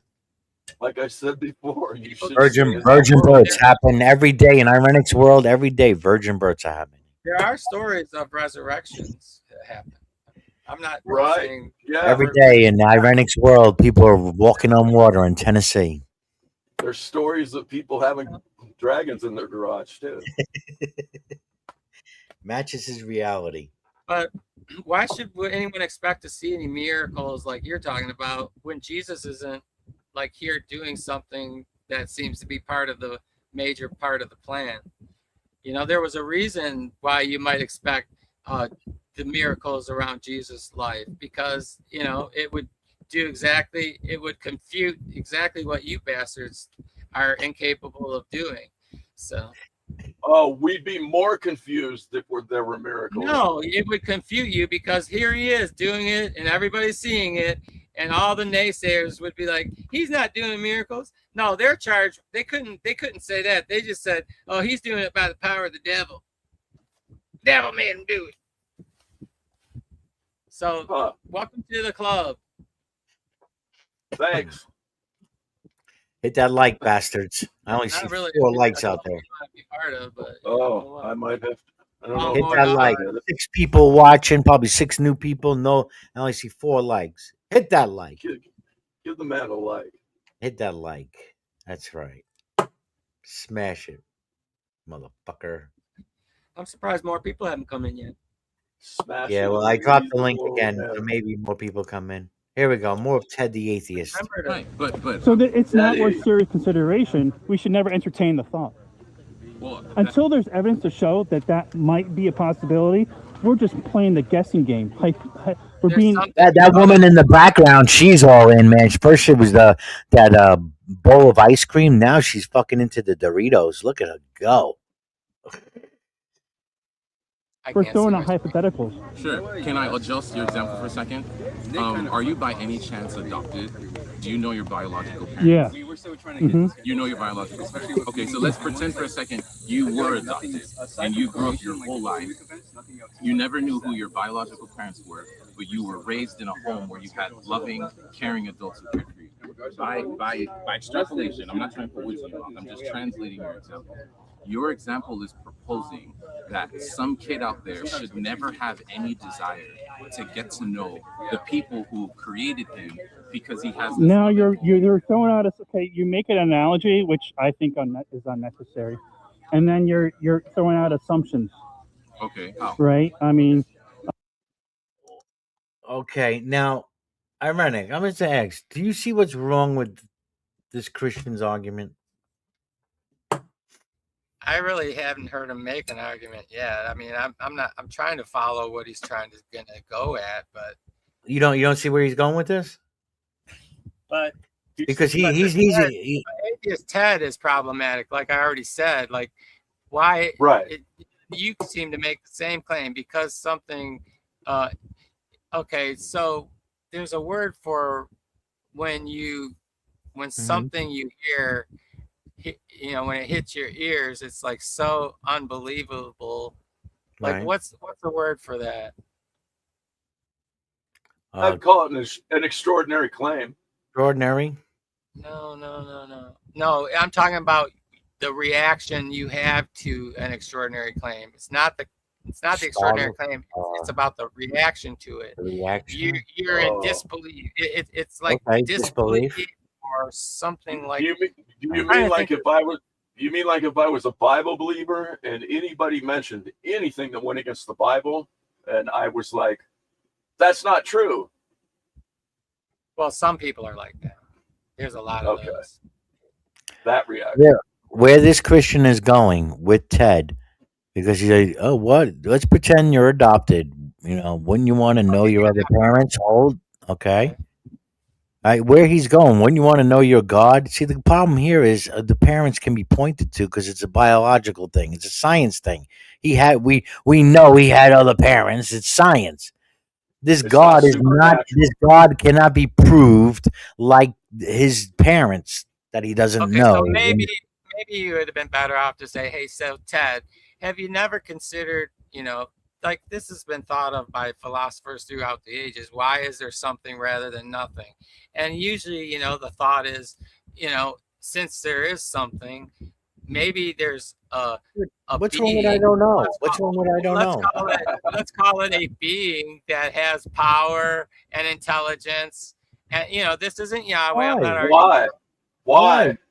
Why is I don't know not an answer? Why is I don't know to that question? I don't know. Well, that's irrelevant. That question is irrelevant right now because I'm pointing to. You keep bringing it up, though. That there's something rather than nothing. So Right. I'm I don't know. I'm talking to Ted, and I'm saying, have you ever been curious why, And he says, I don't know. He says, I don't know. Now what? What? Why would you jump to a creator being? Right. No. I'm asking Ted. Yes.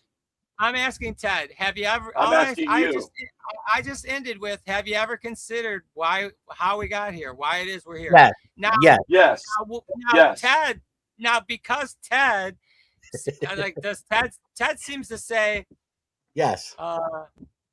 I've considered it. Now what? Now what's your next question? I've considered it. I'm Ted. Yes. I'm asking what we know about Ted. What would he say to that question? Yes. Here's what Ted would say. Yes. Why would you leap? Okay. Why is there something rather than nothing? I could consider the possibility that maybe there was a creator God, but I don't need to leap to that. It's not implied. No, here's what I'm saying. Because I'm going to force Ted, because Ted's whole argument was, when you say God, we don't even know what that means. Right. You don't know what Ted. You were just asking how would Ted answer the question. Right. I did ask that, but I was talking about my question, not that question. Right. Your question. Right. Your question. He's probably considered it because most people have considered that question, and he might have come to the conclusion, I don't know. There might be something then other than nothing, or obviously there is something other than nothing, but I don't know what that is. That's the age-old question. I don't know, he says. Now what? Okay, so since you don't know, then how is it you think because, how is it then that because you don't know that, why do you claim that biblical stories are fictional, as if you know they are? Same reasons you claim that probably some stories in Hinduism or Islam are fictional. Same reason. No, that doesn't answer that. No, he's caught in a contradiction. Yes. No, he's caught in a contradiction, and you didn't get him out of it. Sorry. Yes. There's only one person out of the three of us that is not answering questions. I think we're still waiting for a couple answers. Right? All right. So, do reasonable people believe? What was my question originally? In talking donkeys. Right. Stranger. You're a stranger. You don't know a person. You're not anonymous. You don't know them. It's a biblical author. Yeah, but you don't know them. But if you felt Jesus in your heart and it aligned with the rest of your life, then you would say, okay, donkeys can talk every now and then. I've never seen one talk. We don't know them. It's possible. I haven't ever been in a position with where the I rest would of my have expected story. a donkey to talk. Right. How do you But know that not doesn't to? mean donkeys can't, God can't act. If you grant that there's a creator God, then you have to grant that it's not that Yeah. special for a talking donkey. Yeah, that's where this argument goes all the time, Tom. This argument, if you don't grant his worldview, if you do grant his worldview, well, God can do anything. So it's magical. God can do anything. Doesn't matter. Doesn't matter if it sounds unbelievable or not. Do you think anybody ever in the history of people expected a donkey to talk? I can't think of why they, I don't know, Adam and Eve back in those days, I don't know if he might have had some expectation that they might be able to talk, but generally I wouldn't think so. No. I'm gonna go make Mama dinner. So DT, if you want, hold the fort. I'll be right back in a few. If anybody wants to come in, DT will let you in. Animals generally, Cool. is that animals don't talk.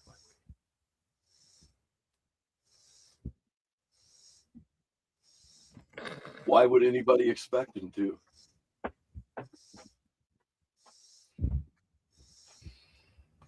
Nobody argued that they should be expected to, I don't think.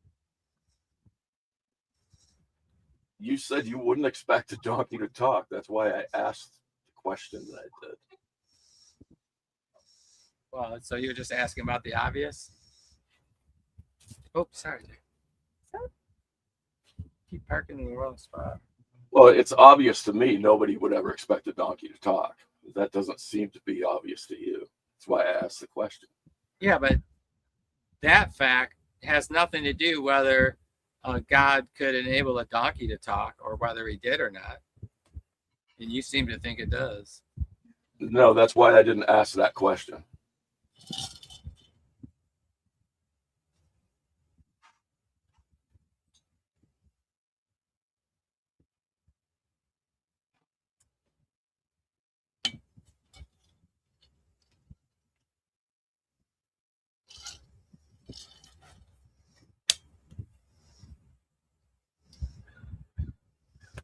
Dang, I wish I could remember that one word though.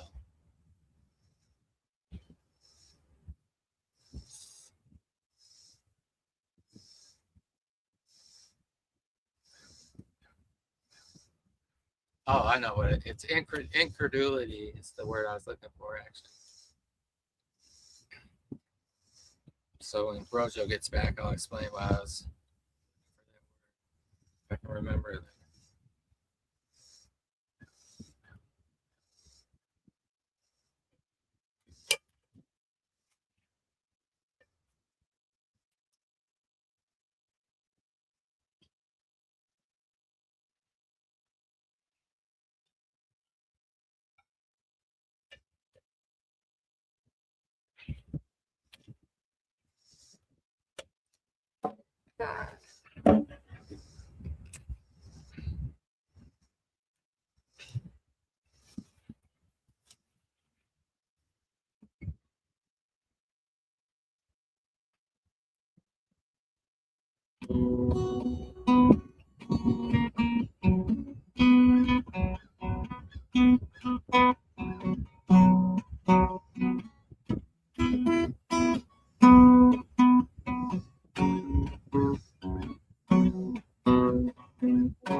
looking at? You didn't say hi today, did you? I'm so sorry. You can say hi. Look up here. See? Uh-oh. You see something? Here's something.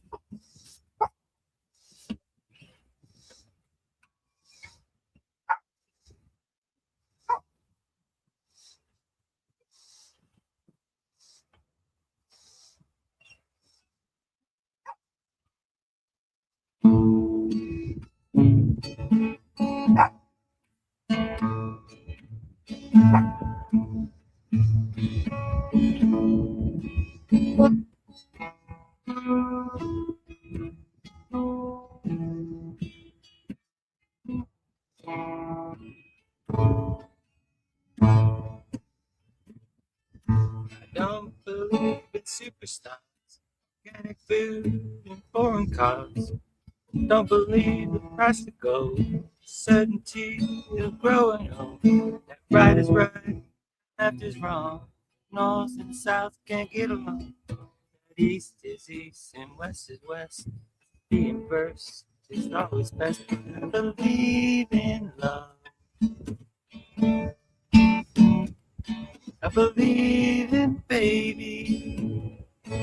I believe in mom and dad. I believe in you. I don't believe that heaven waits for only those who congregate. I like to think of God as love. He's down below, he's up above. He's watching people everywhere. He knows who does and doesn't care. And I'm an ordinary man. Sometimes I wonder who I am, but I believe in love. I believe in music. I believe in magic. I believe in you. I know with all my certainty what's going on with me is a good thing. It's true. I believe in you. I don't believe virginity is as common as it used to be. In working days and sleeping nights, black is black and white is white. That Superman and Robin Hood are still alive in Hollywood. That gasoline's in short supply. The rising costs of getting by, but I believe in love.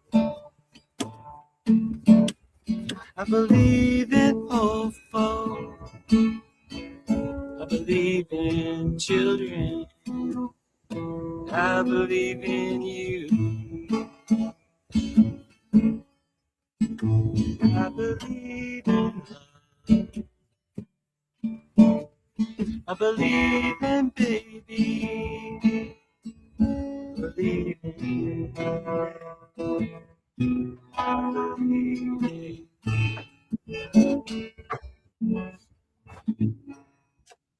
Happy 420. I'll vape to that. I'll vape to that. Oh my God. We're ready and out. Already. That's right.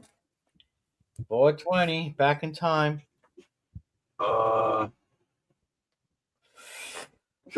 Can we get back to the adoption debacle?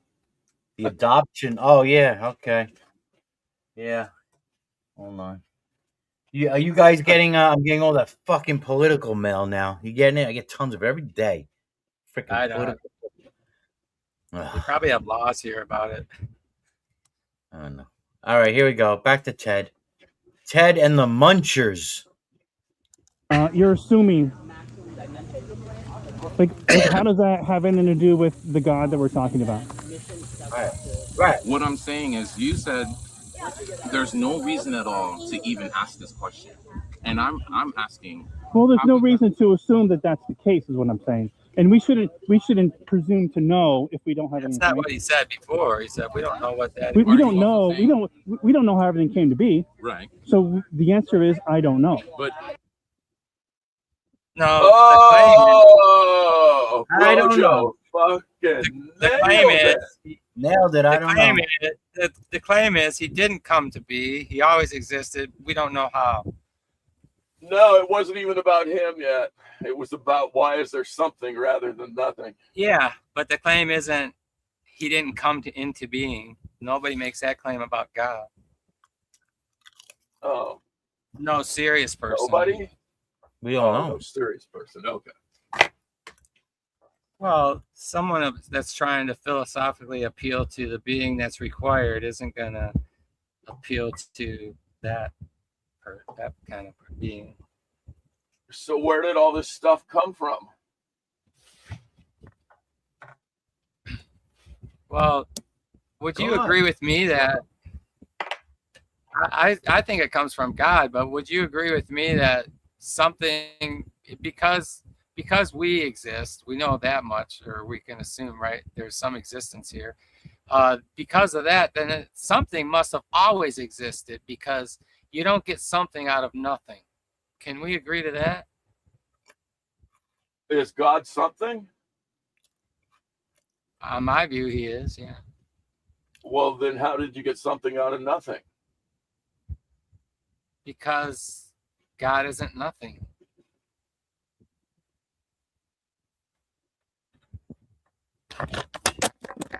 Shit. Fuck my camera up.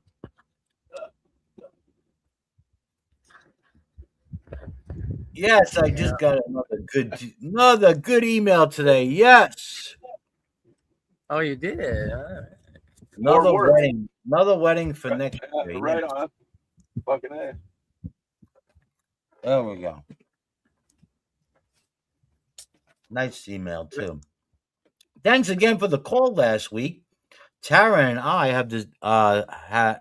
I discussed, and we'd love to move forward with you as the DJ for our wedding in July. Yes. Go, bro, Joe. Well, yeah, I didn't want to get to ex nihilo quite yet, nerdy, but that's kind of where I was headed.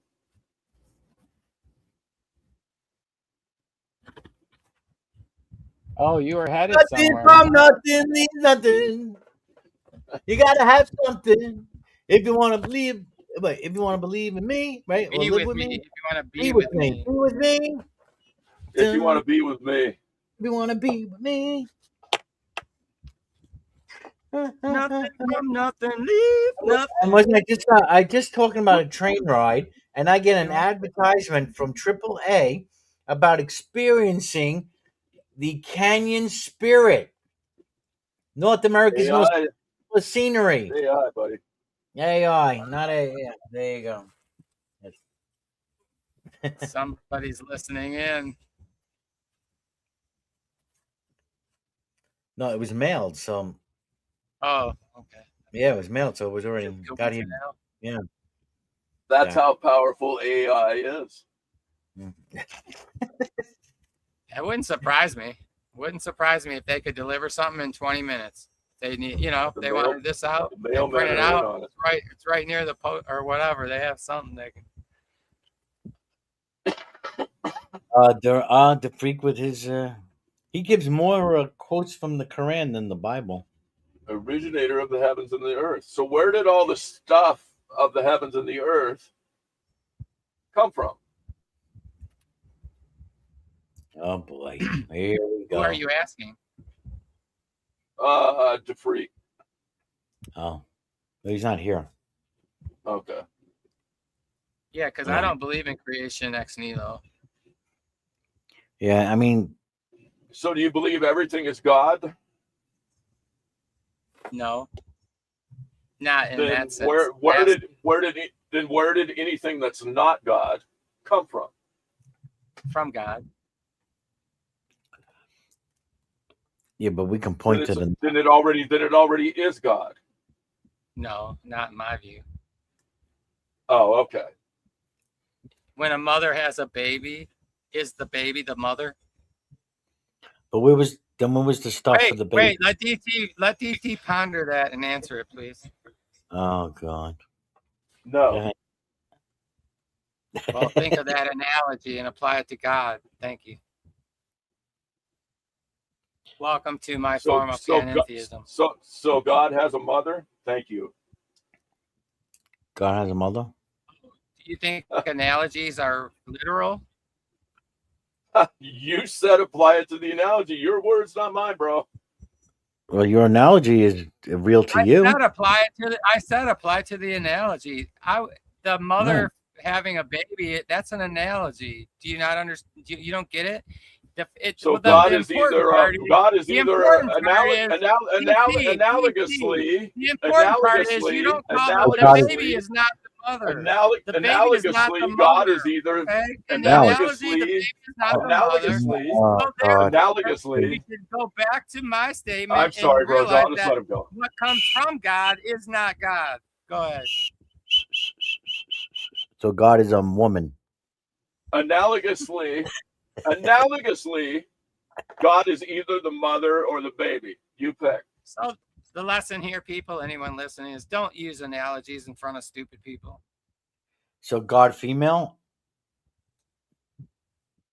If he gives birth, he's female then, right?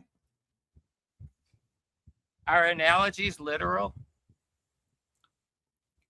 No. Not all the time. Okay, I'm pointing to one aspect of this analogy. Only the fact that when the mother even though the mother produces the child, we look at them as distinct individuals after the birth, and we don't consider the child the mother. Okay, so in the same sense, okay, if you apply that part of the analogy to what we're talking about is the universe and things outside of God that exist, now, the light or the gong should sound. So the universe is the child of God. So the universe It's analogous to that. Oh. Analogous. It comes from him, like God issues it for. Is God a sex? Does God have a sex? Maybe analogously, like a birth, you might see, right? Okay, So like a piece of God, blips off. He can squeeze a little bit of himself off, and then and then that stuff is like God stuff that has all these properties that can be visible or invisible or whatever. All right. Okay. But they're not God.Ey're just divine. You might say you could say they're divine because they're from God. They're part of God. Where does the not God stuff exist? In space, in time.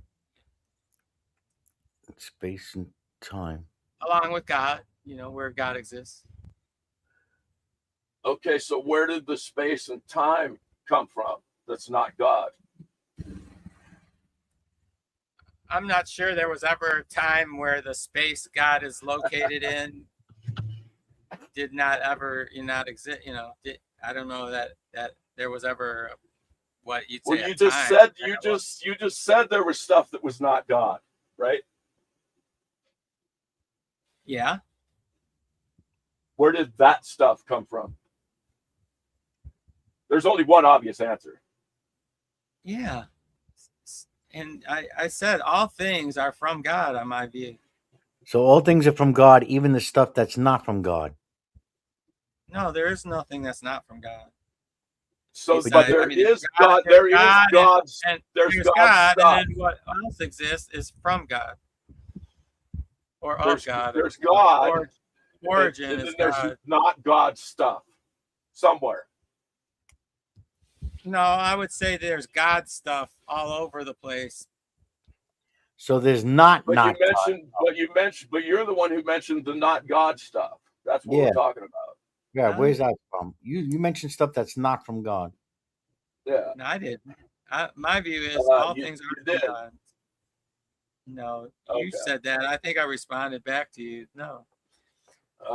No, you're the one who mentioned it. I Not probably from said God. there is no not God. I might have said. I don't know. That's what I don't know what you think I said. That you're right. That might have been it. There's no not stuff from God. So everything is from God. Everything that exists is either God or that which originated from him, which is distinct from him. I'm saying that's So definitely that God's not the baby. no. The creation and the universe would be the baby. But the baby. So who was God's But mother? don't throw the baby out with the bathwater. That's all I'm saying. It's Nerdy Zach So who thinks. was God's mother? So everything's from God? God doesn't have a mother.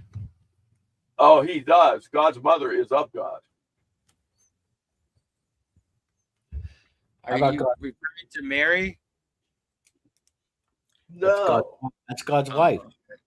God's wife. God That's doesn't have a mother, I said. But he has a wife. I don't believe God has a wife. Well, Well, Mary. in the analogy, God has a mother. Yeah, in an analogy, God has a wife. No, in the analogy, all you could, I mean, no. Why would you think he's got a, I mean, Mary. if God is the, Well, Wait, Mary there's a mother and a baby, right? we were just talking about a mother and child. So all we, I mean, yeah, but if I'm not assuming God is a woman or a mother. I mean, no, God, but he does have a wife. I got to make a phone call. Or why you should infer God has a wife from that I'll be right back. Well, if you have, there's if such it's a woman, thing about this. Have you ever heard of stretching an analogy past its limit? if you impregnate a woman, that makes them your wife, you know. That makes it a mother. Yeah. So who impregnated God with the means to birth a universe out of himself? I know he did it to himself. He masturbated.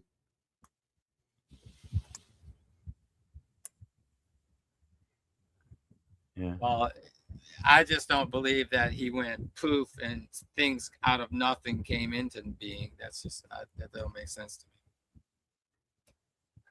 So you just take one step further than I do.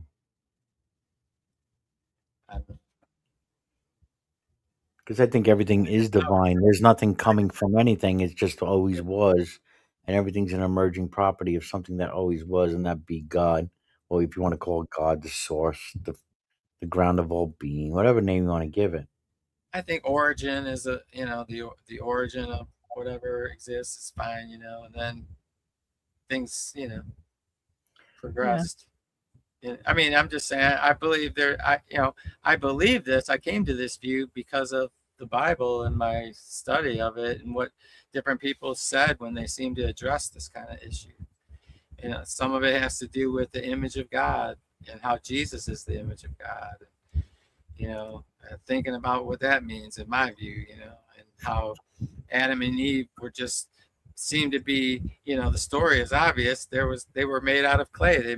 God was there. He knelt down and scooped up some dirt and shaped some figurines, right? And then he breathed into those like Pinocchio or something. They became alive. Sounds fantastic. Well, I don't believe that, but didn't I accurately describe the story? I mean, as it's told. I mean, that's kind of what you see. I guess, yeah, that's how they interpret it. Well, I'm just saying, I'm not asking you to believe that literally happened, but it's not really described as a metaphorical or fictional. It's just like God did this and God did that, and but if you just step back and kind of see, basically, that's all he when he came to making man, he already had the dirt there, and he scooped some up, and he called it clay or whatever, shaped some figurines, and like I said, he breathed into them, and then they became living souls. That's what it says. All I'm saying is, like, it's not anything different than us creating some Barbie dolls if we could make them come to life. Like, we could get them to look like they need, and then do the process. And we are doing that. We are doing that. Right? Yeah, they're working. Yeah. We're becoming gods. I don't think they'll ever be able to imitate consciousness. I mean, first of all, they don't even know what consciousness is, but it seems to me that it's going to be required for the kind of intelligence they're talking about. But maybe I'm wrong. Wow.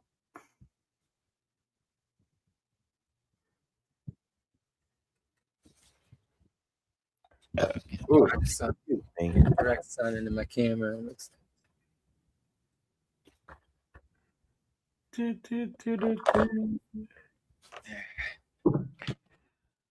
Freak out. All right, let me finish watching the rest of this. You know, that just for a brief moment, I was experiencing the joy and the fun of there was this club, and I think it was on Van Dyke Avenue over on the east side of Detroit back in the 80s that me and my friends would go to, and it was upstairs was rock and roll and downstairs was disco. It was the funniest. It was like, but it was like packed full anytime it was open, man. And it was like the place to go and party and meet chicks and all that stuff. But in New York City, had a place like that called Webster Hall. And they would have the rock and roll bar on the top floor. Then they always made the rock and rollers go, the distance. Go ahead. I mean, they had to climb the stairs. Go ahead. Then they had the what was it? The basement was where the reggae, hip hop, and then you had the main floor where that was like where the trance music was, house music. Yeah, it was like 3 or 4 and different. It's more for dancing, right? Like for real, like club dancing. Yeah, huge. Yeah. Yep. Yeah. That was those. They were fun, man. At least this, and I don't know how New York was in those days, but Detroit was a working town. It was a working man's town, and it was just all just cool people. It's just working stiffs. Going and having a good time. There'd be fights on occasion and whatever in the parking lot. Most of New York, yeah. People drinking too much.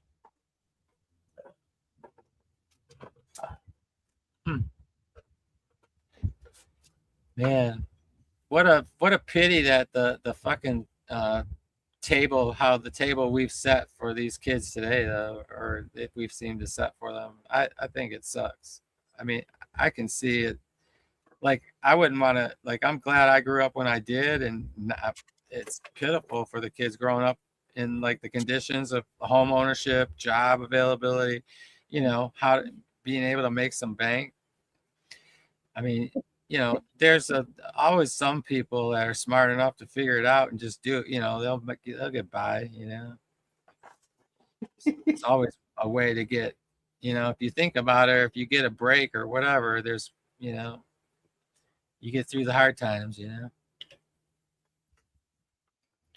I actually got a refund check from a credit card company for $2. For $2.28 because I paid off my bill and I gave too much. $2.28. You mentioned that. Well, they just sent the check. The bill said -$2, but now they send the check.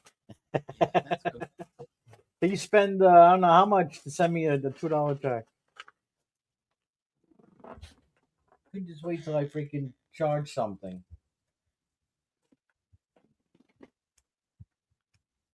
But like on the other hand, though, like my generation and like what are you, brother? Gen X, come on. So the Gen Xers and the baby boomers, especially the late baby boomers, I think are. I mean, we were still brought up to work hard. Like, nobody's going to give you a break, go out, you got to go make a living for yourself. In as much help as you might have got from your folks or whatever, at least my parents weren't in a position to help that much, So, but doesn't mean you can't make your own breaks, like that's part of it is just, working, putting effort. Man, I can't tell you how many times I've seen, at least 5 times, where I know people that they got their job with another person because that other person just witnessed them in a meaningless job busting their ass, and they went, hey, you, Mr. Fritz, my friend Billy, That happened to him in the restaurant I was working in. But, you know, I've seen it in other cases too. But it's like, just, you know, because there's certain people, if they're business, you know, if they're certain kind of business minded, they want, you know, they know what kind of person they want working for them, right? They want that go-getter, right? The guy that's not being told to do this, he just does it or whatever. And maybe, you know, and that's why he's the good, you know, maybe that's why he gets good tips, you know, whatever. It's all, you know, everybody's in it for, you know, what they're in it for. But still, all I'm saying is there used to be more people in our generations that filled that bill than there are today, I think. Or, you know, even, you know, and it's gotten worse. Like I'm just going by what I see. Like, and you go to, like, today, go to any fast food place and look at the quality of the person that you're talking to. It's like, oh my God, you know, anyone in my generation could add, subtract, you know, talk, you know, be a good employee, you know, be told how to be a good employee, speak well, everything like that. It's like ridiculous today's standards. I mean, there's no subject. I could keep rambling on about social ills all day. And you know what? Most of the problem is it's all women. Fuck's sake. Uh-oh. Did you see that? I think in one of Alex Jones' cases in fucking Texas, the fucking Supreme Court is like 7 white women. The very group that hate Alex, like Alex Jones is loved by most of America, but the educated, the not just educated, it's the ones that get master's degrees and things like that. What do you call those guys? A certain level of education, higher ed or something, whatever. Anyway, when those people are just, you know, poll America, those are the people that hate him. So he's, you know, anyways, I think he's gone a little off the walls there. Didn't he just recently challenge somebody to a fight to the death? It might have been Tim Pool. Yes, it was part of this. It's just part of this spat that they were part of. Yes, Fight to the death. I gotta play this. You'd have to be crazy to step in the ring with Alex Jones if you're Tim Pool. This is, I would love to see him get his ass kicked, though. That would be fun. This is a level of insanity. No, come on. And now the new statement he's put out: I want Tim Pool to get in a ring with me. Get in a ring with me, Pool. I challenge you. Your place, your time, anywhere, anytime. Let's get in a ring right now. I mean, like, what are we in fucking high school? Right. Alex don't like being lied about or being played by the Israel lobby. But it's like, you know, we're in high school. Is this really what it's come to? Have we really replaced fake stream corporate media with this? I want Tim Pool to get in a ring with me, and where all Idiocracy. his arrogance will be put on display. This old 50-year-old man, you can beat my ass so easy, son. We can do it like Escape from New York. I'll even let you have a baseball bat. How about that, Tim? Tim, we can do it in Thailand where Mortal Kombat's legal. You can get in a ring with me in Thailand. Oh, it'd be worse for you with that a way. bat. Let's give you a sword. Let's give you an axe. I'll get in the ring with you in Thailand. You can have a sword and an axe. Oh, I guarantee you lose that way. Now we have a claim here that Alex Jones can beat somebody that has a sword and an axe. Tim Pool, he means. Tim Pool. Who would you put your money on? The sword and the axe. Really? Okay. He's got no weapons? He's going in the ring with no weapons? Apparently. Okay, yeah, I'll put my money on Tim Pool. Remember what happened to Tyson? Put a fucking old man in the ring. Haven't you watched The Gladiator? He ain't no gladiator. I'll tell you I one don't thing. I'm not. Let's hear I'm what he not says. I fighting won't even. anybody unless there's a really, really, really good reason. I am not I know. fighting anybody. Yeah, I mean that's my position. Like I fight at a last resort. Do I want to fight anybody? Right. This is what this is the whole point here. This is like high school stuff, and he's losing credibility. He's losing some credibility here. I don't know. He must be desperate, like Scott Bessent. He's desperate. He needs money or something. Attention. Well, he does. I mean, he is, making a mountain out of more of a molehill. But And turn on my juice till I'm facing a real threat. It is 2026, people. It's pretty late in the game. And if at this point you don't fully understand that most of the people in the alternative media space are immature, greedy, narcissistic, insecure, juggling clowns under the three-ring circus of the distract, deceive, demoralize, and divide political sphere, maybe this will convince you. Tim? When he went, what? When he went, like I thought the bat comment. Okay, I could see Alex going in the ring with Tim Pool having a bat. Because I think probably Alex could disarm him before getting struck too badly. Maybe you know what I mean. I'm assuming looking at the confidence, and I know how strong Alex is, but I don't know about Tim Pool. He seems like a wet noodle. I could be wrong about Tim. Sword and an axe. But when he says sword and it, I'm like, okay, Alex, I want a 9-inch I want a 9-inch sword, and my hatchet is, going to be something I can. How hard is it going to be with an axe to come right at you front, wham, and throw right in front of you? I don't know how you can get to a guy when you have a 9-inch sword that you're not going to get stuck somewhere. And then after I throw the axe and stab you, and then you're just then you got the axe, you stick, and then you come down with the axe. The head off. I'm sorry, I'll take the sword and axe with the pool. Now I'm thinking it. Now it's all based on it's like more 50-50. Like how if you have a chance. What if he just dropped the sword and the axe and kicked Alex right in the fucking nuts? There you go.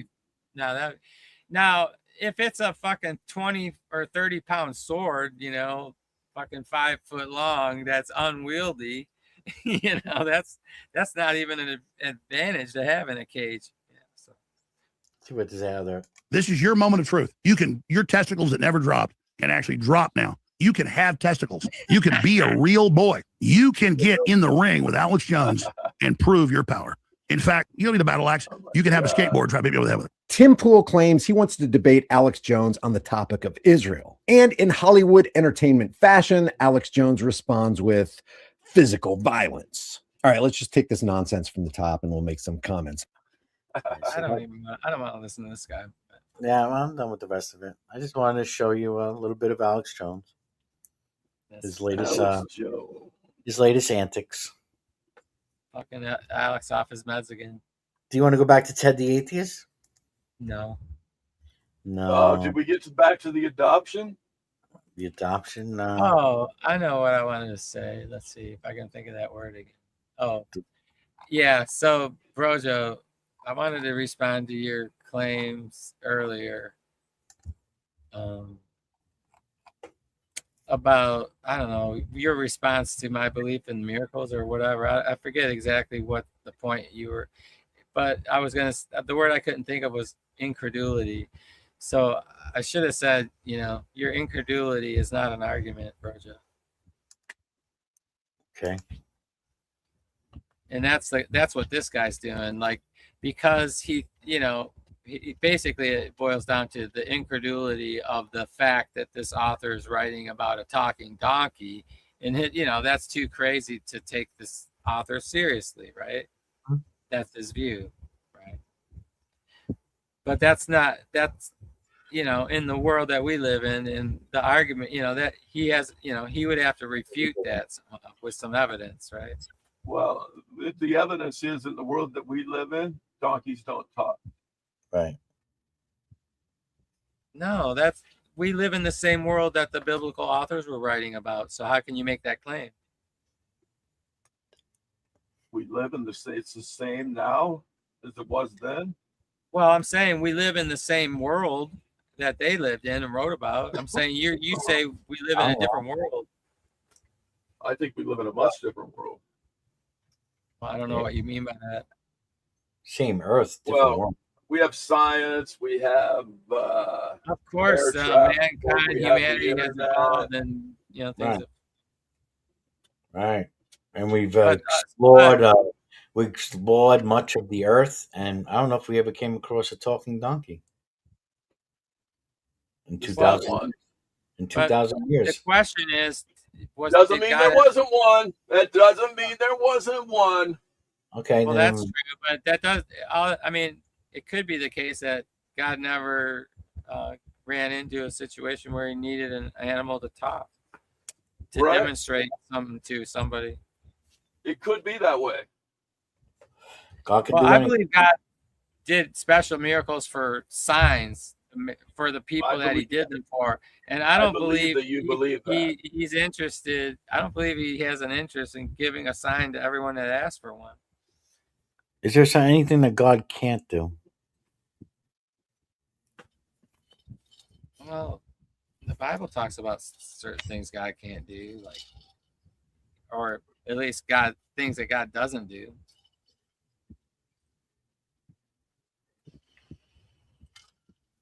Like lie, I guess, or tempt people to do evil.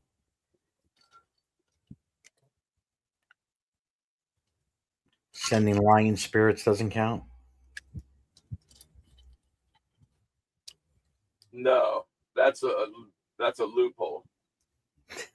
Well, there is a loophole, and I'm sure you don't think it's a legitimate one, but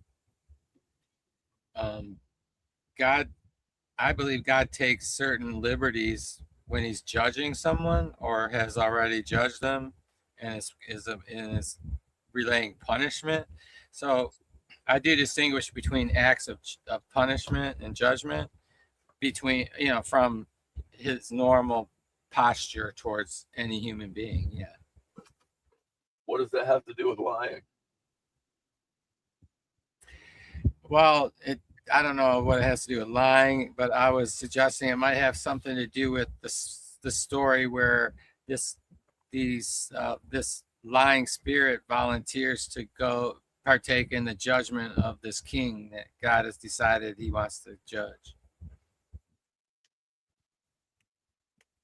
Right. So he didn't lie. He just had somebody lie for him. Yeah. Like the mob boss sending the hitman. No, it's kind of like the guy that gets the king to go to that restaurant, that particular restaurant. It's like part of the setup.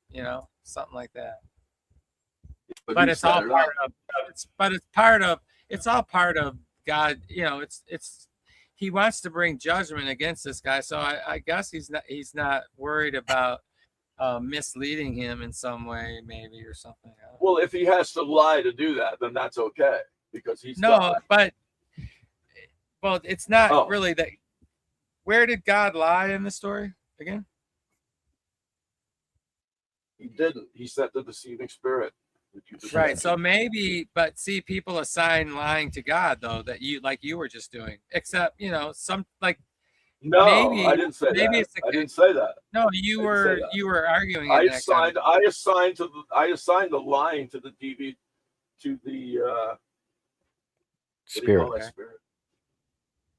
Spirit. Right. Okay. So that's anyway. who I assigned the lying to, because that way. Could God? That way, God didn't really lie. Because he just sent somebody to lie for him. Because God's not a liar. But no, when he just makes other people do it. He just sent somebody to lie for him. Are you claiming that he sent the angel to lie for him? Like God had a lie in mind he was going to send? Well, here's the question: Could God have judged without sending a lying spirit? I don't know, but maybe it's the case that God's only worried about people telling direct lies and not, not like God. Maybe he doesn't judge others for doing the lying. Only judges liars. Lying is okay as long as God allows it. Yes. Saying, God's lies. God's lies maybe are special. God only judges the liars. Oh, and it's it only takes, the so liars that it takes actually one to speak know. the It lie. takes one to know one. Is that what you're saying? No, I'm saying, but it could be the case that God That is makes only sense. mostly concerned with those who speak lies. And it would be my position that the spirit that he was dealing with, all these angels, in my view, are they're amoral beings. They don't do right or wrong. They just do what God tells.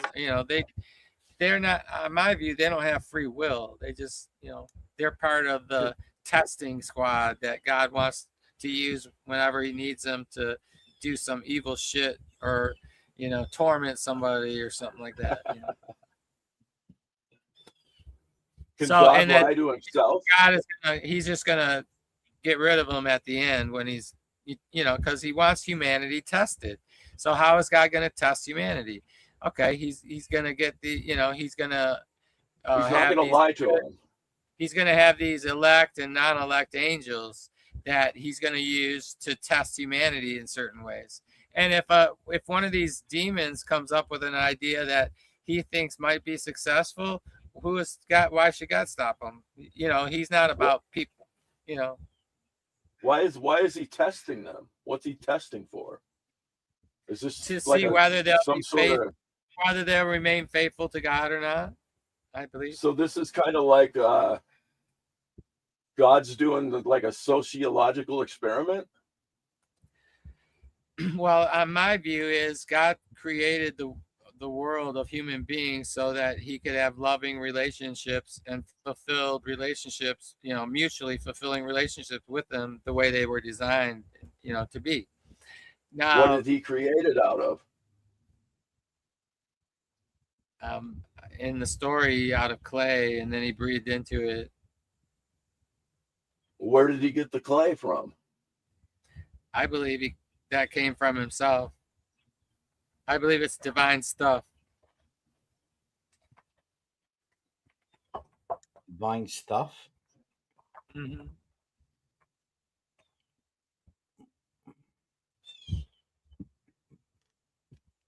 So where did the people come from?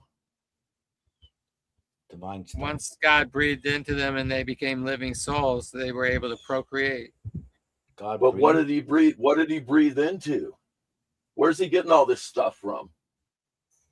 It's spoken of as dirt or clay that he formed Did into. Did it always exist? I don't believe so. Where'd it come from? There's a 7-day creation story that's alluded to earlier.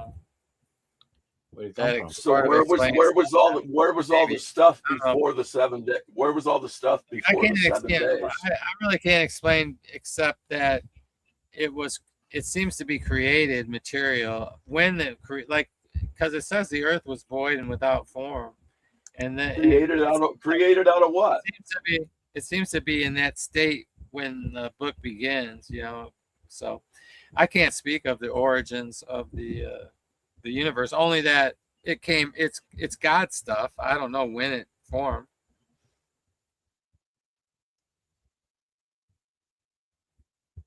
It's divine stuff. That's all. Is my claim. Because how do you tell the difference between divine stuff and non-divine stuff? There is no difference, really. All things are divine. All things are divine. Oh, okay. In a sense, things are divine. Is evil divine? So why would I worry about hell? Evil's not a thing that exists. Evil doesn't exist? I don't think it exists in the way it doesn't have material existence. Okay, neither's good. Good doesn't either. Right. Actions can be good or evil. Words or statements might be evil or good, something like that. Our It's actions. evil is good as a moral question. Are all actions? How is there a moral question if it's all God's? How is there a moral question if it's all divine? Yeah. You were saying, Broja? All actions are from God. No, but all actors have a divine origin of their being. Hitler is divine. All human beings originate from divine stuff. My claim is. Does that make them divine? That entails everything that human beings are capable of doing, you know, good or evil, or, you know, all that is divine stuff. That's all God had to make things out of was his own stuff. That's why I believe he did that. And I mean, besides the Bible talks about that, you know, that method, and that God is the source.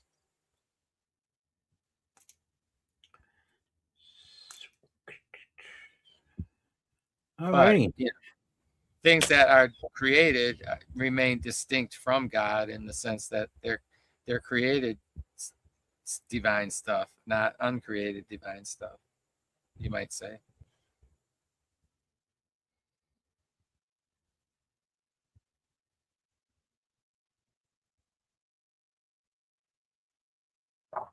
Hallelujah.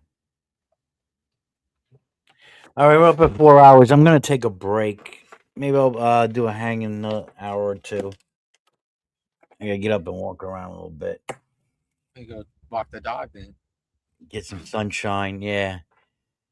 All right, guys. So yeah, good convo. We talked about we covered the Bessent press conference. We talked about sticks turning into snakes and trustworthiness. So we'll see you in a couple hours. The freak and everything. Meanwhile, please hit a like. I really appreciate it. And in the meantime, I'll check on my balls in the refrigerator. Go check on your balls. All right. Go check on your balls. Bye-bye. Verily, the force within thee is strong. Heed it and conquer all. And it's gone.